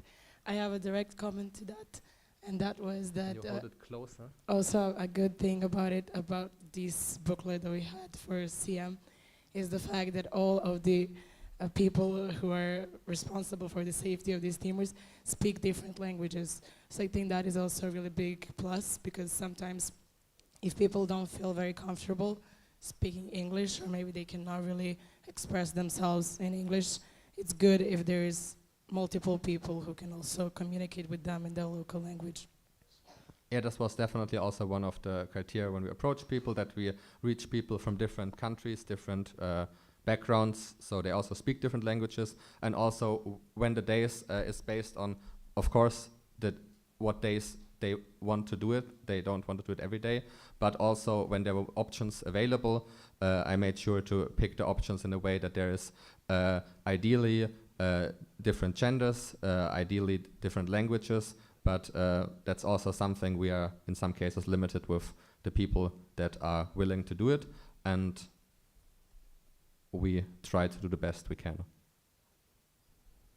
I want to add that SCPs always work as a team, so we know each other's and our experience.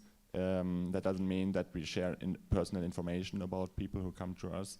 So if you approach an SCP, then this SCP at first instance doesn't share any personal information with anybody. But if they don't know how to proceed further, there are always more SCPs, and even SCPs which are not on duty at the moment. But yeah, we know how to approach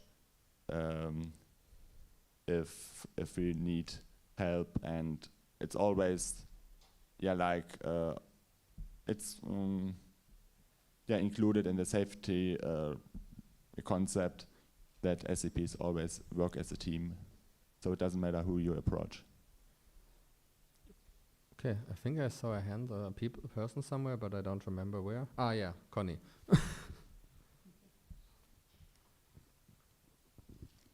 So have you thought of making like a central team which is associated with mental health and to include SCPs? Because in my opinion, I think that a lot of people want to be involved, and I think that if we want to develop those things, we need to have the freedom and create a body in order to work on it. If yes, how will this happen? If no, why? It's the second point in this topical strategy, so we propose for that to be done. We, of course, we have talked with other associations how they are doing. We made some ideas, gathered them already, but we haven't defined anything yet. We don't have anything there yet to propose, but if this is approved, then future boards will be required to work on that and establish such a entity that gathers those and also defines their responsibilities. Of course, they then would probably, as we did this year when we worked on topical strategies, have sessions for people to share their input. Maybe it's something that will be done in the online concept. Maybe it's something that maybe even as team college or in some cases like this. So there will be sessions that, if this is approved, it's one of the priorities the board is working on, and then there will be a way for people to share their opinions on it, and at the end, with the knowledge we get from partners, with the opinions of the people in the network, experience we might get from other external sources, that will then result in a proposal that the network can approve or not approve, and if it's approved, then the step is completed and we have that. If not, then they are required to work on it further and define a new plan that fits the needs of the network, because as you see here, the requirement is an approved plan, so it's not achieved with just proposing something. It actually has to be something that's implemented. If during that process those people working on it or the network decides that is actually not something, like assuming you agree that it's something we should do and approve it, of course there is always a chance that there might be some good reasons we haven't all thought about why we shouldn't do it, and then it can also be proposed for not doing it anymore, but that would then be also a second vote by the network. I think one of you was first. Yes, you are first. I have a question related to action points 5 and 6, forming the team and training the first group of the safety contact persons. Is the idea of the point of the group to be in the future, or is it too early to ask about this, to have for larger events, for example, the LG organizing could ask for the group that maybe they could send in to participate in the event some of the trained contact persons, or is it expected that the event organizers, every LG sends one person if they want to organize larger event into the training, or how is this like made so that is it idea that every event would have like in some point a safety contact person trained by a team? I mean, the point we are currently at with proposing this, we don't know yet how it will look like. But at least when we talked about it, what we would like it to be, but we definitely don't have it in there because we want to leave the people working on it that spend even more time on it, the choice, what they think is best. But at least to share our current perspective, I think what Daria mentioned, how ASG is doing it, with having like some centrally people, especially at the big events that are coordinated by a team, like the council meeting, like college or something like that, where a team is the one that is having many people there to find a way for the centrally educated ones to be. Of course, local groups, the people are from local groups, they can be sent, so it would be probably similar to the trainers pool, that I could imagine that local groups can also request it somehow, that there is a process for that. And of course, also the team is also supposed to educate people in smaller scale. So kinda, you have the very educated people that participate in the training we want to have, but you also have the team that can give you a one-day online workshop to prepare you. And of course, those are not comparable, but at least ideally it would be something that happens. But as I said, that's just my ideas or our ideas, but it's not something that is included in the vote. And I think you had a 1 or 2? Yeah, well, it maybe turned into a 2, but I have like a similar point with the strategies for 3 years, and of course things don't happen immediately, and it takes time to build the whole thing. But is there any way that a local group, if they want to organize an event and have a safety contact person there, to like contact anybody from Central already to have like a training, or is it better for them to not have yes. that, or like is there any way of that currently before it's built? The problem at the current situation is Steam does not have a developed capability to deliver those trainings. That is why for the council meetings we have external support for that. In some years it was someone from Napadanta that delivered those trainings. We work with ASG to get those, and of course we could also create a connection there for local groups that want that and help them. I know a lot of other universities also have similar programs, and I could probably also see there that we can create a connection there and give someone the knowledge, but at least we can make trainings on like our trainers, some of them have experience in the background and could deliver a session on parts of it, but they are not as widely educated as we would like that they can deliver a full program, and for that we need someone that is educated like this, and that would be someone external. And currently that is the best we can do, but we aim to change that. Is there one last question? If like I don't see any, so hopefully it's not. There is one, Connie. Can we let Connie quickly? Yes. So if we'll have a team of the SCPs, the central team, are you willing to pay some money in order to train the people? Like from the budget of a team to give some money to some trainers in order to train SCPs? I mean, I would be willing. I propose this here.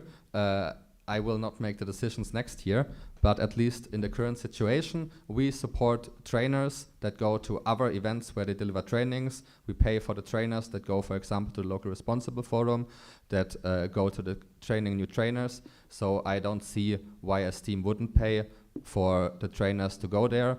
If a team has the money, I also don't see why a team wouldn't contribute to the costs of the event. So, for example, supporting the participation fee of the participants.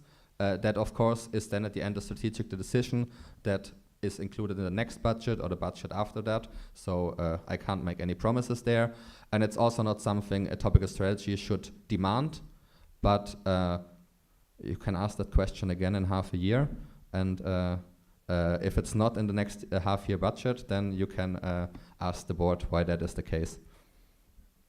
But with that, we unfortunately have to close this part of the slot. We went a bit overboard, but I hope that is fine with Fran.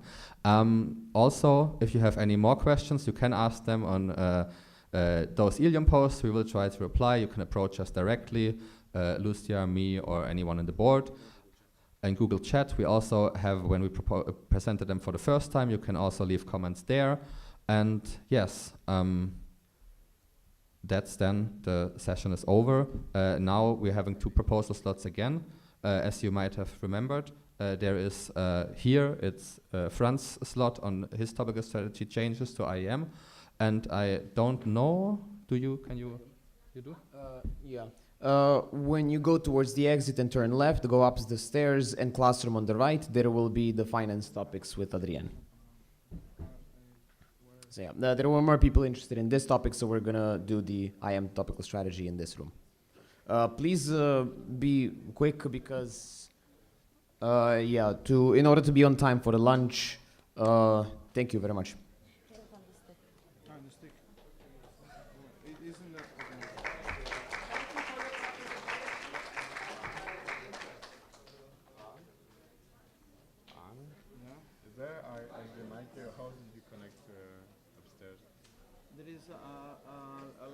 There is a computer. Just put your Google.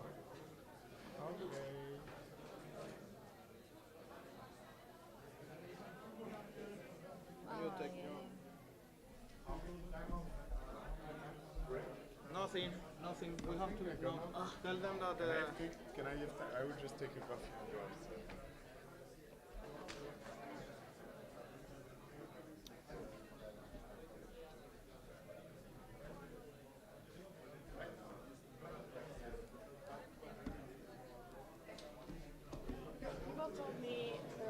Switch the room. Just Adrian will go to Fran's room. Just that. Yes, I understand. Yes, just that because more people applied for Fran. I saw the file, the person, and the file same number. So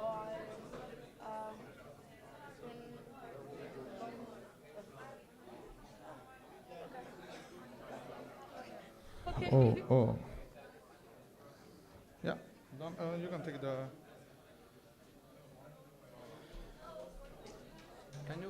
Lucia, can you do an announcement that it's going to start now because people are in the break? Can you do an announcement on something and Jank, can you do, he can do it? When do you want to start? In 3 minutes, in 5 minutes, at 45.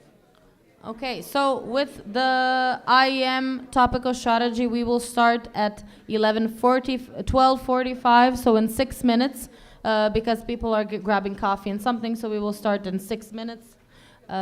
Question? They will now be, so the distribution is now being sent into the group chats, so check it. And Cenk, where's Cenk? Cenk. To the right is finance. Okay, Cenk will also send it. In the other room they don't fix the 80. In the other room. In the other room they don't fix all of them. Veronica.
can ask organizers. Or maybe it's just some participants, like for example, during my part, it was. Okay, okay, good idea. Oh, maybe I can go and walk and do. What is the pointer?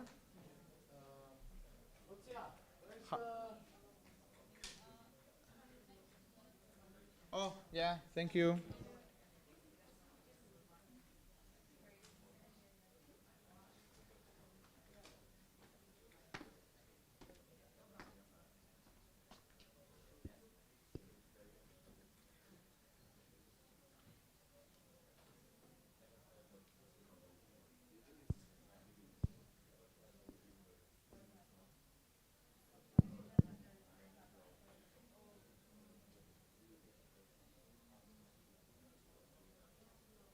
Hello, Rob. Hello. Hello. Please, the voice.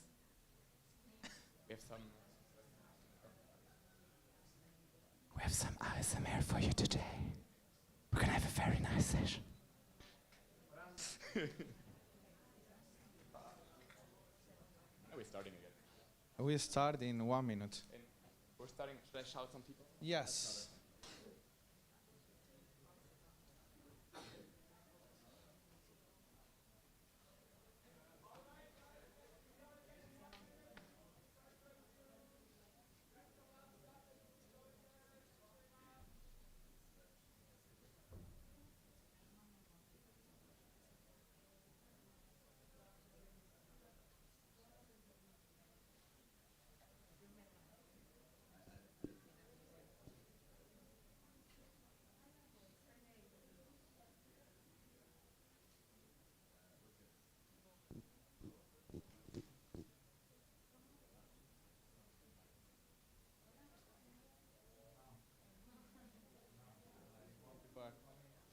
Rob, so that them to here.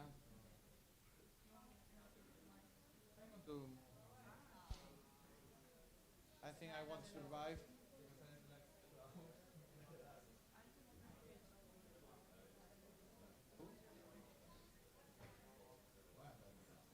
We want to sleep at the same time.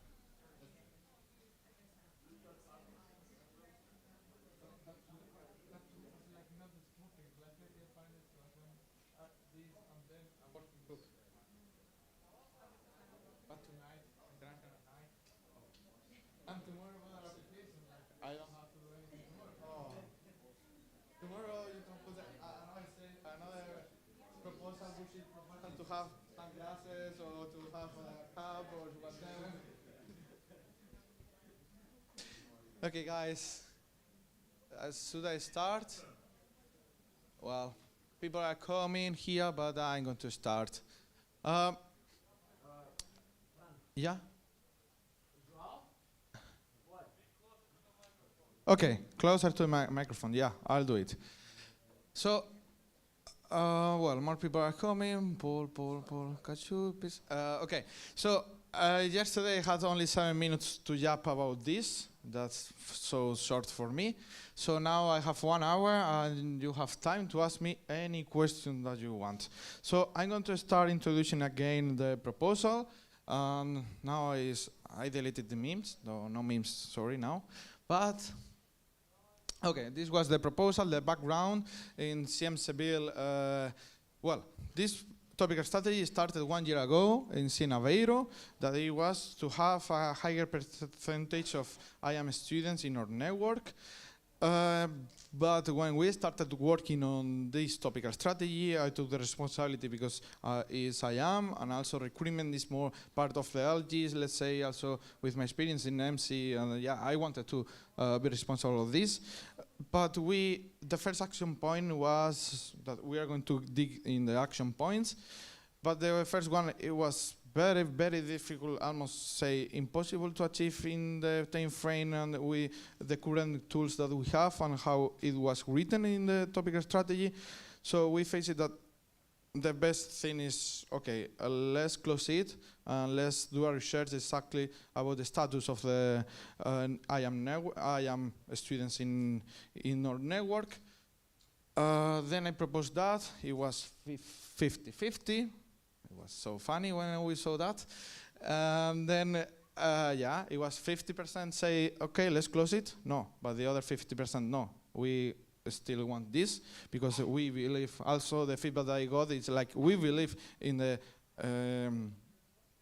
goal, like in the topic of it. So if you close, who is going to work on that?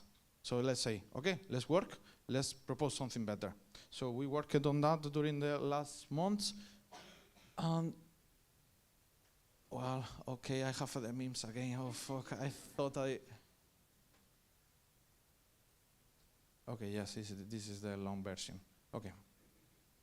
So, this is the course and introduction. It's explaining why. I explained this. You can ask me. If you have any question in any time, just raise your hand and I'll go and I'll give you the microphone. Here is also to keep. We are going to, okay, this is the updated one, but now we can check the, every time that you see something in green, clear, in bright green is the previous one, and in dark green is the updated one. So here, it's a long test, but the main point is like, the introduction of this was based in a study of opinion of people. That they thought and they think that we have low IAM students, but it's opinion. Like at the end, we don't know exactly what are you studying. We don't ask personally one by one what they are studying. We believe that you recruit IAM students. Of course, we believe, but we don't know exactly. But the main point here is like STEAM should be an organization for IAM students. This is our main difference to other organizations that provide us value for universities, for projects, for companies to sell that, okay, they are looking for management students and with industrial engineering skills. So that's why we have to keep the focus. So it's different wording, but it's, at the end, it's also empowering the LGs to recruit. Because in our internal regulation, it says that the LGs have to actively recruit IAM students of the accepted curriculum. So we have also the same, like, okay, we need to empower and to teach you and to provide you the tools and the support to gather, to recruit these students. This is just the introduction. No one is going, and there is no votation of this. It's just an explanation of the topical strategy. But now let's go to the goal that you have to vote. You are going to vote. This is something important. You are going to vote one by one the changes. Not the causal introduction, but you are going to vote for the goal, for the time frame, and for the action points. But you are going to vote, okay, this action point, I accept this action point or not. So keep that in mind. Okay. Technology. So this was at the app, we have the previous goal that was so short, and also what's percentage. We don't know the percentage, the current percentage. So how are we going to have a higher if we don't have any tool? And also in anything in the action points where lead us to have a percentage to track that data. So at the end, we develop a new and longer goal, establishing like a strategy for the LGs to teach you to, okay, let's do a strategy to recruit. Like this year, we want to reach this number, or we want to reach this percentage of students, but let's teach you how to. Because sometimes I know that in some cases, in some countries, it's just 100%. You have to be enrolled, like I know the case of Finland, you have to be enrolled in this bachelor to join a STEAM. But it's different, in every country is different. Also have that perspective that every country is different with the IAM and with university and with recruitment. So that's why here, let's have a common guideline and common support to the LGs to recruit this type. And then with promotion tools, with PR, like providing tools, providing you like the same that you have the PR materials, but let's do, and I'm going to put you some examples. But for example, posters that you can put in your university, but can be, instead of your PR team in your local, could be provided by Central. That's a sample, for example. I am awareness campaigns, like, okay, let's gather for I am, like, we are I am, what is I am, so let's do common campaigns. Also, we are going to gather a curriculum, like, from your university, and also the first thing that we are going to ask is for what they are studying, the study program of the new STEAMers. And also support the LGs who have different type of students, let's say. But also here, also something important that has to be mentioned, like we are not going to exclude non-IM students. Non-IM students can provide us value, but it has to be a low percentage, let's say. They can provide us value, they could be IT students, but they have to be interested at least in IM topics. Because also what we find is that there are few interest in academic events that provide more in CDD events. At the end, it's like, okay, also we need more interest in these events that they are focusing IM. But if you are not IM, maybe you're not interested in these events. So, more jumping, okay. Oh, the time frame I didn't put, but the time frame is 3 years, but the change is like, it's going to be 3 years since now, since the changes are voted. To not have any misunderstanding that is, okay, approved in Aveiro 1 year ago, but then the change is still 3 years. No, it's going to be 3 years since now, since it's voted. And now, the action points. The first action point, this is totally new. This is collecting the data. Like when you create a new account, that's why, create a new account. We are not going to ask right now what you are studying. We are focusing in the recruitment. We are focusing in the future. We are focusing in what we aim in the 2, 3 years, 4 years of studying this, gathering this data. So how can it done? Like, I'm not going to say, okay, the next word, maybe, yeah, next word do this, and this. Only I'm going to say some examples that it could be done, and also some examples that during the college, we had a session and some groups gave some ideas to do that. So, for example, you go. This is a screenshot of apply to become a STEAMer to register a form. So this is the current one. This is not going. So when you apply to become a STEAMer, you have the profile data. It's mandatory to put the gender, the phone, date of birth, and then a start of studies and estimated end of studies. Why not put studies? And then you could be a list of bachelors, or could be a blank space that you put the name of your studies in English, please.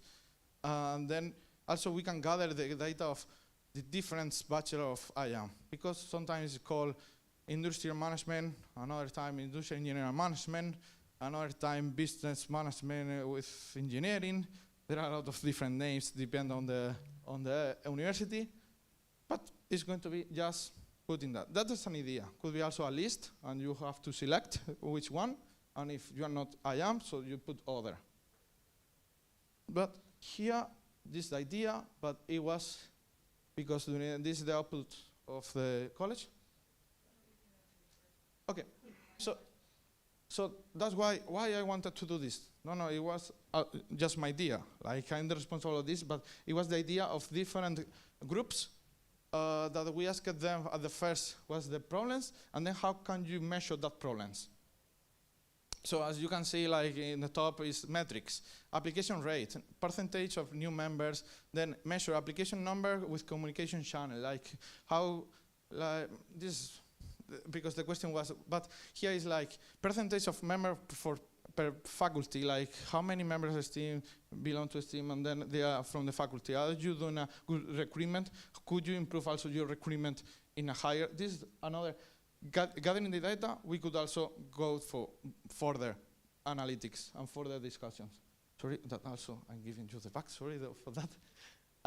Then curriculum analysis, that is another project that we are working also in that, if you have questions.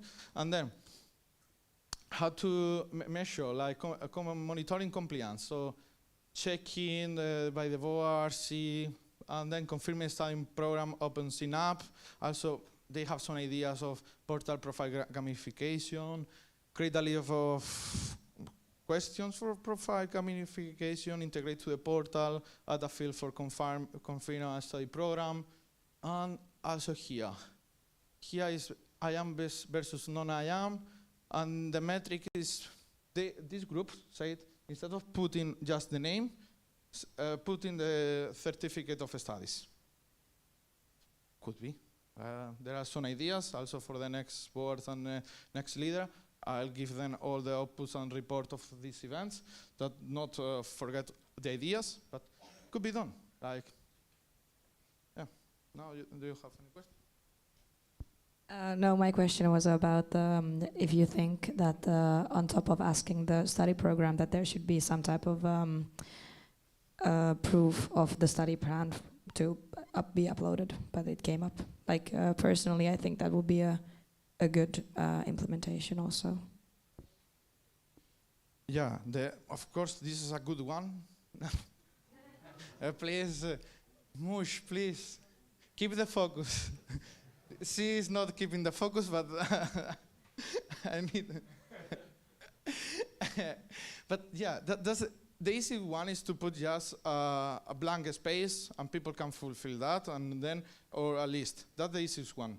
But then if you have to put the proof of enrollment, you have to deal with PDF, you have to deal with image, you have to check one by one, or automatize the process of checking these documents. That could be done, but it's harder. Yeah. Follow up on that. Like, I think it could be good to have that you put your study program and then you upload the document, and those don't need necessarily to be like checked and like looked through. If it's seen that, for example, in that local group, or that in that local group, it's not a problem that the IEM student percentages are quite high, but that is something that can be come back to and like look through the documents if it's like something that's low and it should be worked on in that region or in that local group, to like have it there as a background already. So then if there's need for that, we would already have collected it. Is there a follow-up? Okay, so I'm going to answer also. Yeah, it could be totally good, but also the first step will be also scary for the LGs. It's going to be a big change. Could be done. Like I agree to put the enrollment certificates we have when every year you have with the number of subjects ACTS that you are enrolled. And in Spain at least we have to pay every year a lot of money for that. But yeah, it's a truth. But maybe if you have to upload that document that has a lot of like private information, so maybe it does not respect the privacy policy, like your school matricula. Yeah, you are right. But also that's why also in the topicals, in the action point, I say in full compliance with GDPR principles. So they have to follow. So maybe the expert in GDPR is Lucia. But on the next one, it has to follow the GDPR.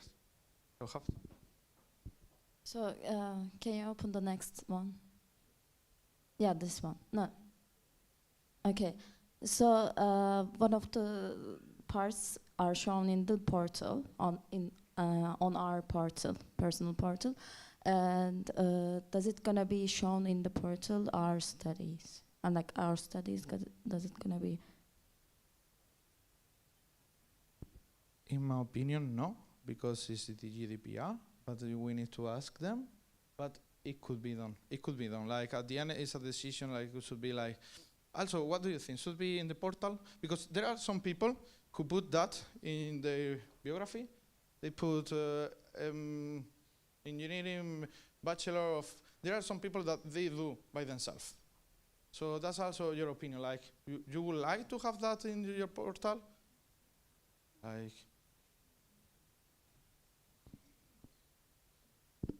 For example, for our BXD events, it could be great to see their background. Is it related to, I mean, just getting some knowledge about their background when they want to apply for an event, because it's also it will be plus for us to get more knowledgeable people for our events too. I mean, also, of course, it's about the motivation letter as well. I mean, we cannot prejudge them with their just studies, but it's like a plus point, you know. The bad part of this that I could be against to put it public is that it could be create drama and not say discrimination against non-IAM students.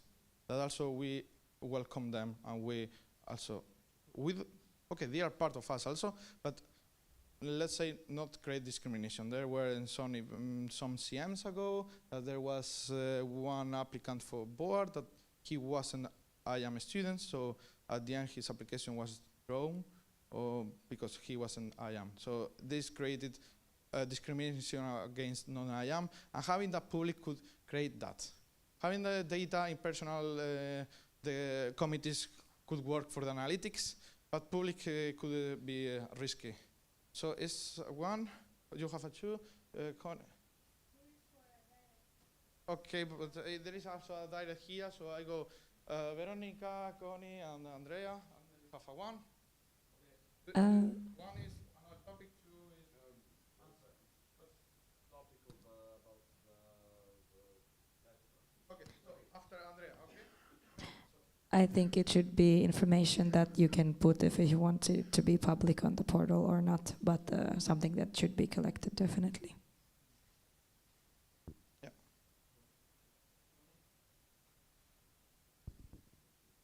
In my opinion, the only like positive thing that I can find to put it on the portal is for practical reasons, because, for example, some entities are searching specifically for some specific studies. For example, ITC is searching for IT people.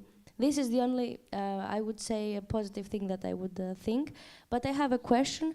When you say that like if you put your studies public, it is GDPR. What do you think? What do you mean? Because, for example, we have our birthdays, we have our like phone numbers. Yeah, but I think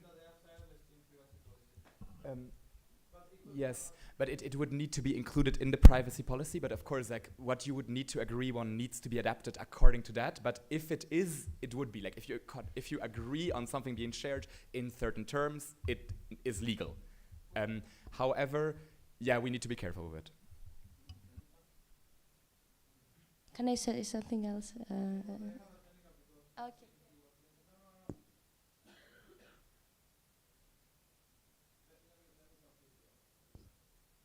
Mush, are you touching the laptop? Joao? Mush? Vision?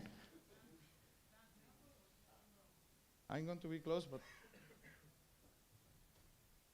Okay, yeah. So Andrea, fast, because there are some more, and there is a... It was the same thing as Veronica. Ask. So my ask is more about the efficiency. Like other colleagues said about taking the studies program into question. For example, I am in a mechanical faculty which has both management and mechanical engineering. That's later on masters for like industry and such on. I think it would be a good way to promote the STM and actually looking for like sister, let's say, faculties. For example, mechanical engineering is very tied to industrial engineering. There's a lot of people from Izmir economy. A lot of economy is a lot tied to management. And I think having a list of similar faculties to the ones we have would promote new students to say, oh, all right, this is me also. I'm in that group. I'm the also wanted group. And having the internal wise, for example, board members looking for a project in economy and management would have a easier filter they just look through, oh, who's in economy, management, or something similar, and not filter all the engineers and so on. I think that would be a good plus to have for at least internal, not external, for everybody to see. Thank you very much, and also it's related also with the next action point about the mechanical and about the because some faculties on universities, they offer in the bachelor more engineering, and then you go to the master for more management. So this is also to take into consideration in the next action point. You still have the okay. Another mic if I help Yeah. you. Okay. Thank you very much. Go.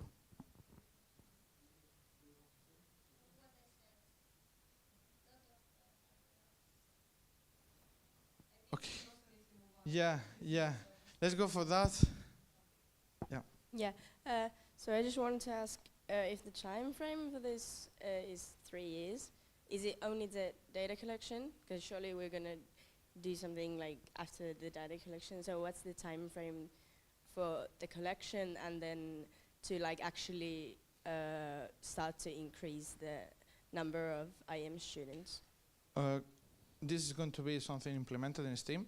It has to be in 3 years, but it's something that is going to be implemented in STEAM for the long term, like the data collection. It's not going to be just these 3 years. No, it's going to be something like here that you have, but it has to be done. Like as it said here, the derivable, fuck, I have to be closer.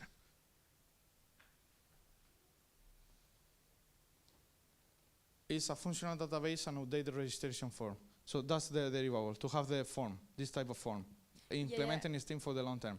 And then the report, the analysis, there is another action point, and I'll go for that, for the analysis and the report and everything. But this is the next one.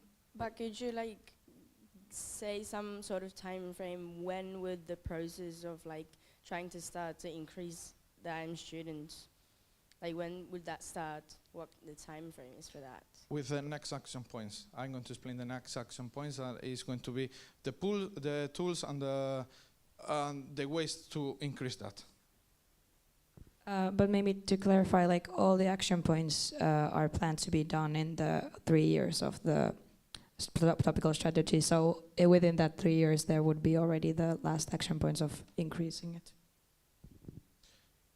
Okay, so I'm going to continue because we spent a lot of time in the first one. So, okay, the action point 2. Action point 2 is accept IAM curriculum. What is IAM?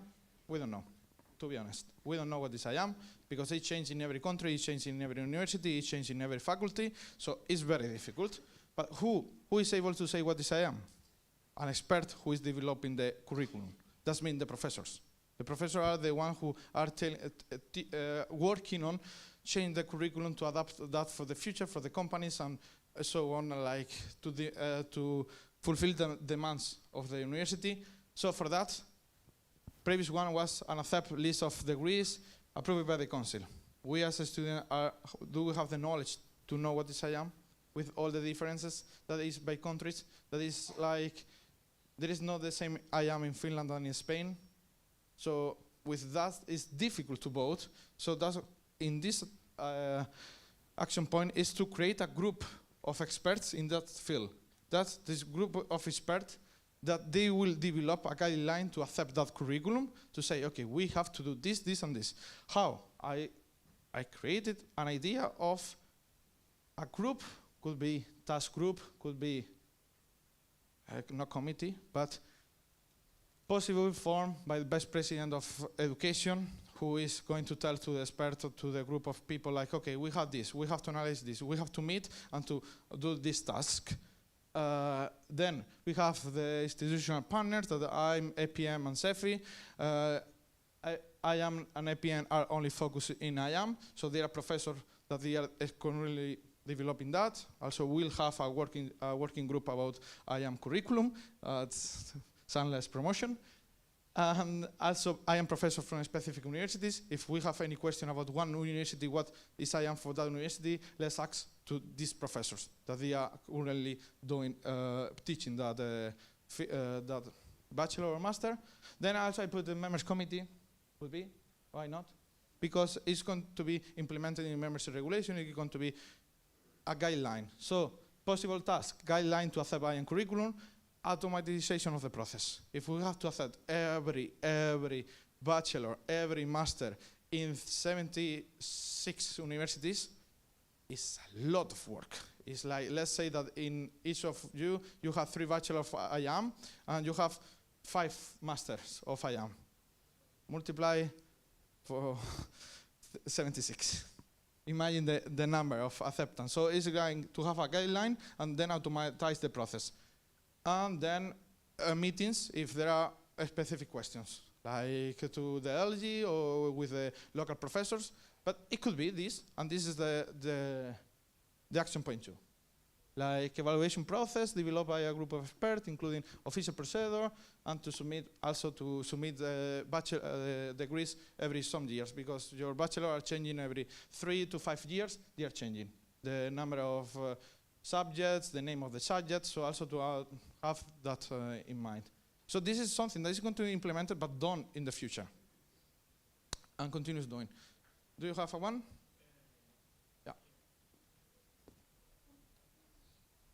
So I'm seeing all this work, what we are doing, and okay, we want to implement it on the portal, but I'm asking myself if we are going to be able to make sure that the local responsible, or maybe that people see the truth on the portal, because I can just come inside and also say, okay, I'm studying one of the curriculum that you shoot on the portal, and then I am. I don't know if we will ensure that people who are getting on the portal are seeing the truth then, necessarily. So my question is just to know how we can ensure, maybe because we are going to do all this work, and then for our part, we are going to think that we are making sure that everyone who is coming to STEAM and signing on the portal is saying, okay, I'm studying something. What is IAM for us? Okay, and let's tell me, I cannot know if this person is telling the truth. So what are the solutions that you are going to implement to make sure that they are telling me the truth? Yeah, definitely. Yeah. Well, it's difficult to know who is lying and who is saying the truth in general in life. But do you have a two, Rob? But yeah, this also leads us to, okay, we are not going to exclude you. We are not, here is like, we want to gather the data, we want to work on that, to develop what is that. And then at the end with the quota, we could say, okay, we want this percentage, and we want that this is something that could be another type of things, but also it has to be a change of mindset. Yeah, it has to be a mindset that this is not warning you, the LGs, to not having IAM recruitment, IAM students. No, it's like we aim to have more IAM students, so let's go for that. So please. Yeah, if I might, if it's okay for you? Is it okay to quickly go? Yeah, thank you very much. So, yes, at the end, we thought about a lot of possible opportunities, even for people to upload confirmations of something, but at the end, it does create a lot of bureaucracy that creates a lot of workload, which is not, like, and you can even fake that. So, like, honestly, at some point, the conclusion came that this is probably not the way how this can be done, and maybe it will still be on the portal, because that does make sense and people can just fill it out. And we do trust people to fill it out, especially as Van was saying is the most important things. Everything what we do is not to punish people that are not studying IEM. You can still get active in STEAM, you can still travel, you can still help, as it's already currently the situation. The goal is just to get the information already, what is the current state, and then to work on it in the coming years. That is really like the main thing that Fran also already pointed out. Thank you very much for the clarification of my words. That sometimes is very Spanish accent. So, yeah, you actually really answered my question, because I'm just asking, is this actually an issue? Like, is it an issue that people lie that they're like studying IEM? We don't know. We don't have the data. We can only guess by the opinion of active people that they talk with LRs, they talk with everyone. But to say, is this a current issue? Like, sometimes, yes. Sometimes we, personally, you say, okay, there are a lot of non-IAM, but based on what? Based on the opinion of people. So that's the first action point, to know the data and to work on that. So, because there is an issue. Like, we believe that we need to keep the focus, but we don't know how big it is the issue. But isn't that the responsible of a local responsible to like actually accept IEM students? Yeah, it is. But there are some LGs that they face problems of recruitment, and they go to another faculties to recruit another people to continue having the STEAM. So this is the issue in some LGs. So shouldn't it then be like in the guidelines for the local responsible? Yeah, and this is the next one in the promotion and supporting to LGs. Yeah. So I'm going to explain. But very good question because you have. I mean, just like when you said that, is it like an issue that we don't have IM students? I don't think it's like necessarily an issue. Like, sure, like STEAM is working and we have active people who are not IM members and they're doing like great work. But I still think it's, because this is STEAM, like it's in the name, it's industrial engineering and management for those students. So like, I'm just wondering, why do we have so many students that don't study IM? Because they have other organizations, many fields have other organizations besides STEAM that they could join for their own study program. Me? Okay. For my point is just, you said that like adding the point to the portal of what you're studying that can be already scary to some local groups, some students. I think that's true because change is always a bit scary, especially if you're not studying IM. But that also leads to the possibility that if you are scared to have a reason to maybe not tell the truth that you're not studying IEM. And this is why I think maybe some type of proof of studies should be collected, but I don't think it should need to be processed, like it just doesn't need to be looked through for the application to be accepted to be in STEAM. But only if we see, like as I said before, like only if we see that there's a problem in that local group or region with the IEM students, then to look more deeply into those documents. Yeah, very fair what Veronica said. Maybe to answer the question I was asked before, why do we even have a lot of, we don't know exactly how many, but we know there is some, that we know. And the question is, why do we even have that? Or like, how is that? And maybe to answer it very generally, like in the Nordics, or I know I'm guessing in Trondheim specifically, it's very IEM, like STEAM is directly attached to the department, is directly like it's working with it. I think in a lot of Finnish LGs, it's also like that it's basically you have like an IEM student association, or like of IEM students, and they are then members of STEAM. Actually in Germany it also kind of works like that. It's not directly related to the university, but it's also mostly like VWI local groups, which are then part of STEAM. So that's also clearly IEM. However, that situation is very different in other countries. This is a very Nordic or some countries' relations. In, I don't know, I would say most countries, STEAM is an own organization that has its own people and its own things working, but often not attached to any, always attached to a university, but not always attached to a faculty. We also have the problem that Fran mentioned earlier, that IEM can mean different things in different countries. It's not that clearly defined. We know in general the general topic of it is, but it's not something that's hyper-defined, and different groups in different countries work very differently.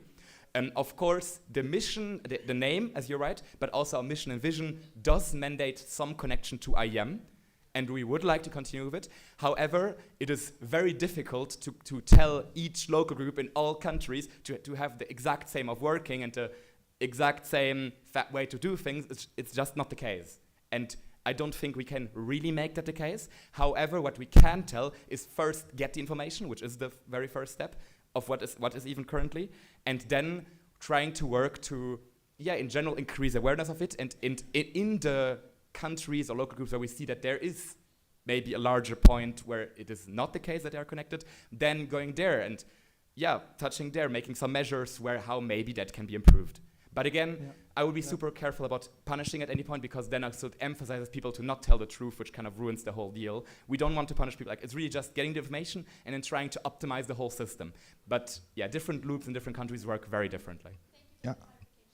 Yeah, also I'm going to explain my situation, the Spanish situation. Like, we have industrial engineering. You say, okay, it's IAM, but it's more focused in engineering. You have also some management subjects, but the main focus is industrial engineering, and we are in the Faculty of Industrial Engineering. Also, we have mechanical engineering, chemical engineering, electrical engineering, but this is industrial engineering in Spain. That's what they think. That is industrial engineering. So that's also, for you, to be honest, for the Nordics, for Germany, there won't be any change. For you, this topical strategy is like, at the end, we have, all of us, we have the same goal to gather this. For some analysis will affect more, to other less. So, for that, I'm going to continue with the next action points. Promotion in IAM, promotion of IAM in local groups. This is like doing, like the same as PR school, CR school, doing a recruitment school. Or during, when you are a new LR, you have the LR on board. Please. You have in the LR onboarding or in the LR package that you have information how to do it, like creating tools, creating trainings for them. That could be just one session. Also PRC providing materials, like creating extra materials to all the LGs that could help in the promotion. Also for a small university, for new guest groups that they had the same problem, how can I recruit the students? Like for me, when I created the LGs, like how can I recruit these people? So also it could be very useful for the guest groups. Do you have a microphone there? Yes, I have the microphone. So Markus Törlä, LG Helsinki. So to the last point, I think like proof studies would be like an unnecessary step to join, and I think it would discourage people from joining a team in the first place, even like actual IEM students, because I feel like uploading an official document to an organization that you don't know much about just to attend a small event would be kind of too much. So I think it at least in Helsinki, I know what all of my applicants are studying, so I think it should be like the LR's responsibility to decide who is IEM enough. Yeah, but sometimes the LR doesn't have that knowledge to decide. Okay, they have their perspective, but yeah, like for you, for the Nordics, I know that it's very clear what is IAM, but we need to provide them for common tools to everyone. And yeah, sometimes the LR could be the first one to lie, because at the end he's the most responsible, so could be the first one to lie. Yeah, basically she already said that we don't want to punish people. So actually the LR know, okay, I can also always say that this guy is not studying IAM and he's still going to get accepted. So I'm just making sure he's saying the truth on the portal for the information, for esteem in general to be the correct information. Basically, I don't see any reason for the LR to lie on that. Yeah. Sorry, crashing so often the question. But there again, I think this can be a way of this working, but there again, different countries and local groups are vastly different. Especially in some regions, we have huge local groups with 100, 200 active members.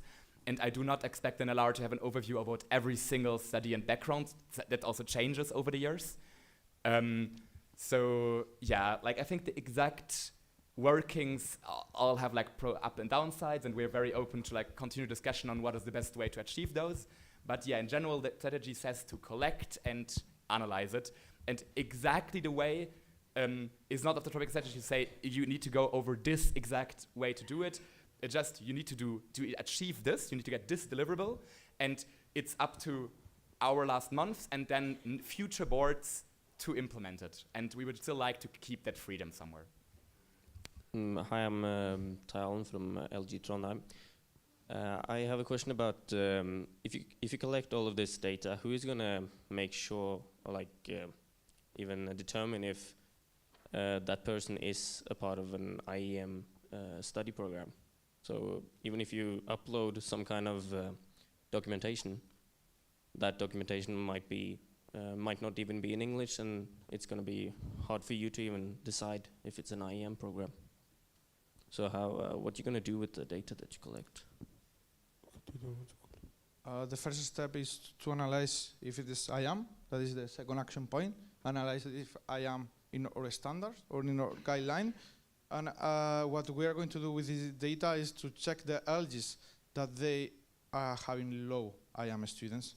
That is that action point, that number 5. To support with that data, we can support targeted to these LGs that they have low IAM students.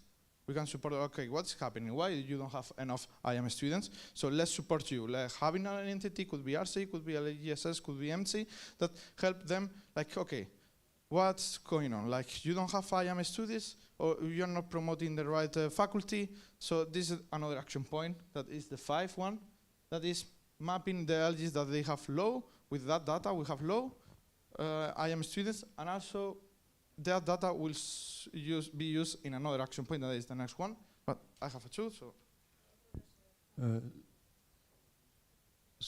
Just can somebody clarify what is exactly disadvantage of just have a bigger, more diversity? What's the disadvantage of have a chemical engineering and management student in this kind of organization? Clarification, chemical management and engineering and management students like in Germany would still be counted very much towards our IEM requirements. To clarify, when we go to a company and we say, we are 10,000 IAM students, and then they recruit that people, or they are looking for this type of people for internship, and they discover that they are not IAM, and they don't have that. We are lying in our numbers. We are lying in that things. So it's like, at the end, what we are, and also our image. Our image could be also damaged if we are saying, okay, we are IAM, but then we dig into that and we are not IAM.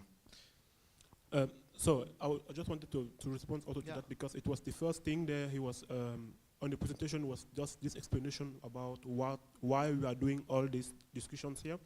And basically, I think we need to think process in process. Like, basically, when someone wants to get in an LG, the person go to the LR, and the LR give him a link to the portal. He go there and sign in. The LR need then to accept this person in his LG.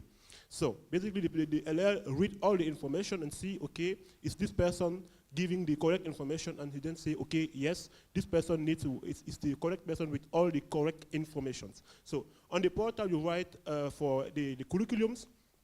The person needs to choose one, or maybe can write his curriculum. Then the LL see, okay, is it the correct one? Maybe the LL know what he's studying, and then say, okay, yes, he said the truth about that. Then it's all. Then there's no document upload, there's no other information we need to have. Then Esteem is going to just take this new one and say, okay, is that okay for us or not? Basically, it's just information for Esteem to have it. And it is this process which is just going to help Esteem to know, okay, we have this amount of students which are studying this stuff and this stuff and this stuff. At the end, we then can decide, okay, do we still want them in the organization or not then? Yeah, I think the time is over. Oh, then sorry. There are 2 more action points that I want to discuss. Short, please. I mean, I'm not, if you have 2 more points, this might come up, but because the time is running out, I just want to ask you, like, have you thought about, like, setting any quota for, like, the percentage of IM students in an LG?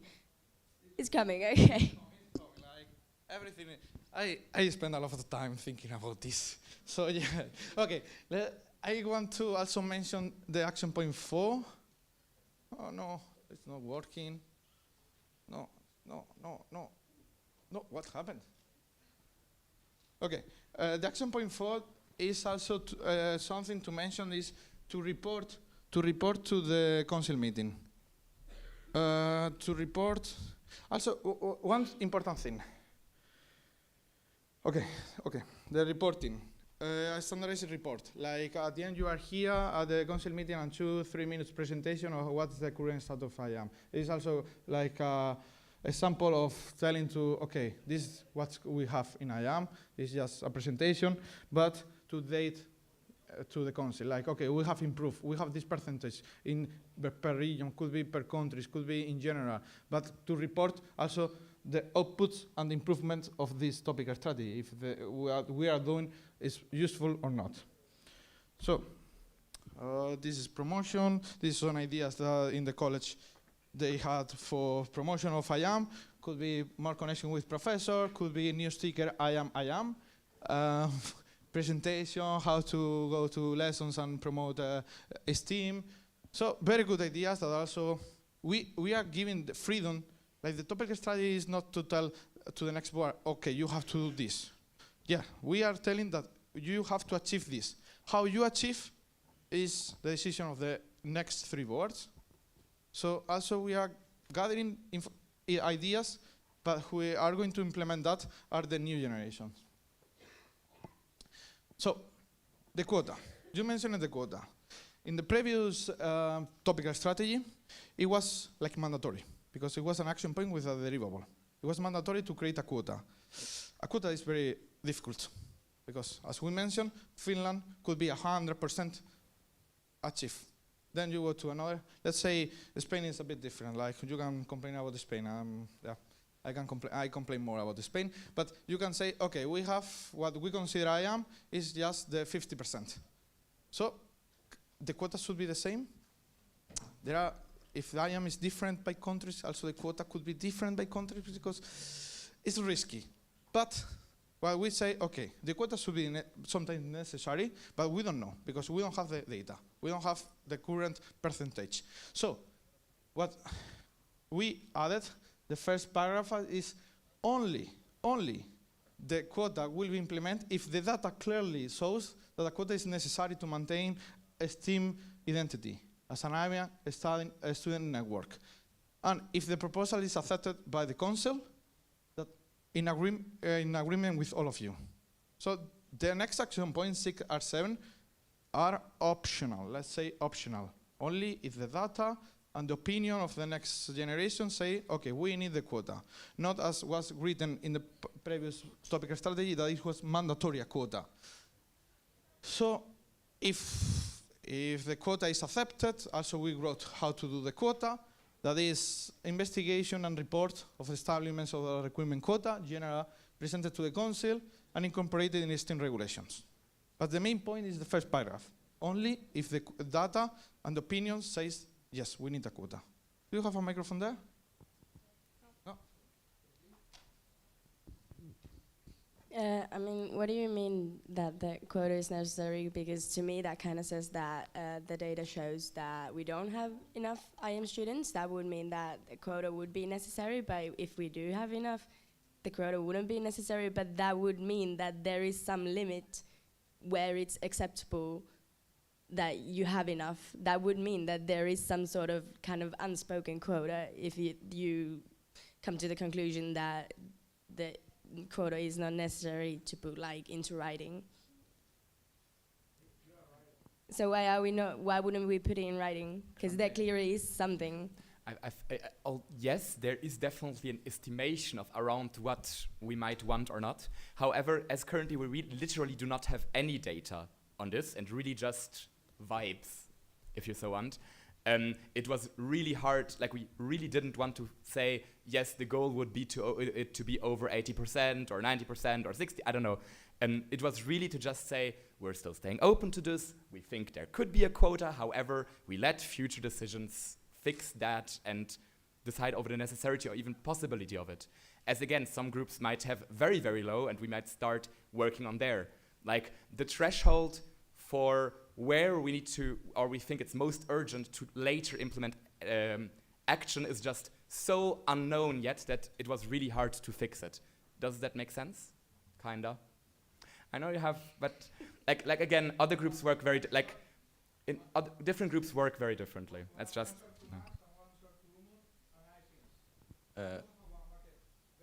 Yeah, wouldn't it be smart to even implement a quota, even if it's like, maybe we want to say like 80% of everybody needs to be IEM, and we have like 58 if the data shows it. Wouldn't it be also smart to still implement a quota even if we are above it? Because I think it's only gonna get difficulter to clearly define what IM is, and they are becoming more studies that you can have that are close to IEM but maybe not really IEM? About the curriculum, what is accepted IEM curriculum, this is action point 6, should be done after the accepted curriculum, that is the action point 2. So the first action points, first 1, 2, 3, they have to be done before, and then when we have the report, we have also the target support, then we can go through this, that is the quota. The quota should be something at the end. When we have also worked on that, we have the accepted curriculum, when we have promotion tools. So, Umut, and then Veronica, very fast, please. I have the last action point. Yep.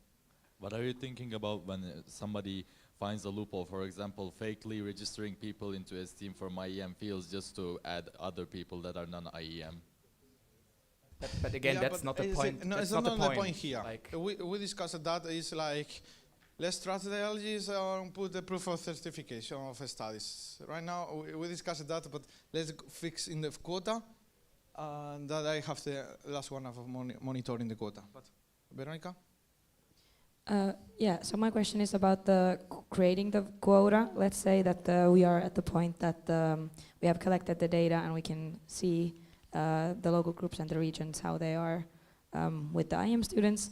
How do you see that doing the quota would actually go? Like, is it like that the board would propose a quota and then it would be voted on, or like different options and then those would be voted on? To be honest, is work of the next ones. Like what we are proposing here is you have to investigate and report of establishment of a quota. How it's done? I haven't worked and thought about that because it's the last action point, but we put that like maybe you need a quota. So you showed slides earlier which showed possible measures that could then be taken. Yeah. You showed a slide before that showed possible measures that then could be taken. I think but at the end, yet it is up to future generations. And again, this is not to punish. Even a quota would not be there to like punish local groups with anything. It would just be to give us information on where we need to get work done. Yeah. But what exactly needs to be done? Let me finish with the monitoring. When we have a quota, could be people doing very good. 1 minute that I finish this. When we have a quota, there will be people that go up the quota, go less to the quota, but we need to control that. So for control that, we put, because also we don't know, so we put exactly how to do it. Well, we have some ideas, but let's have freedom for the next board to decide how. A system that ensures all the local groups strive to meet the established quota. How? Could be incentives, could be more support, more targeted support, or could be corrective measure, let's say. But here we have some ideas. Or at the college, the leaders and the active people there, the participants, they had good ideas for monitoring the quota. So, for example, having a ranking of the top 5 with higher percentage of IAM students. They could get, for example, an extra place. There was, yes, guess 3 delegate places. It was one idea for incentivate them to have more IAM. Also, sanctions. They put penalty warning for less than the target. Tricky. And then priorities to people from LGs with higher target reach. That have more IAM, so they have, let's say, preference like open burst for some events. Could be. Also, they said higher percentages for higher participation fee for non-IAM. Like there are a lot of ideas. But the thing here in the topic strategy is say, okay, if you have the quota, you need to put a system to control that. How the system is created is going to be done in 2-3 years. A technical, yeah, let's go.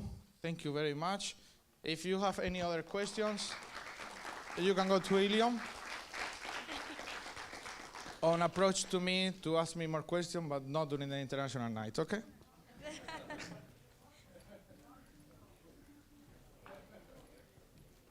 Well, you can approach to me in the international night to give me shots, but not to talk about IAM.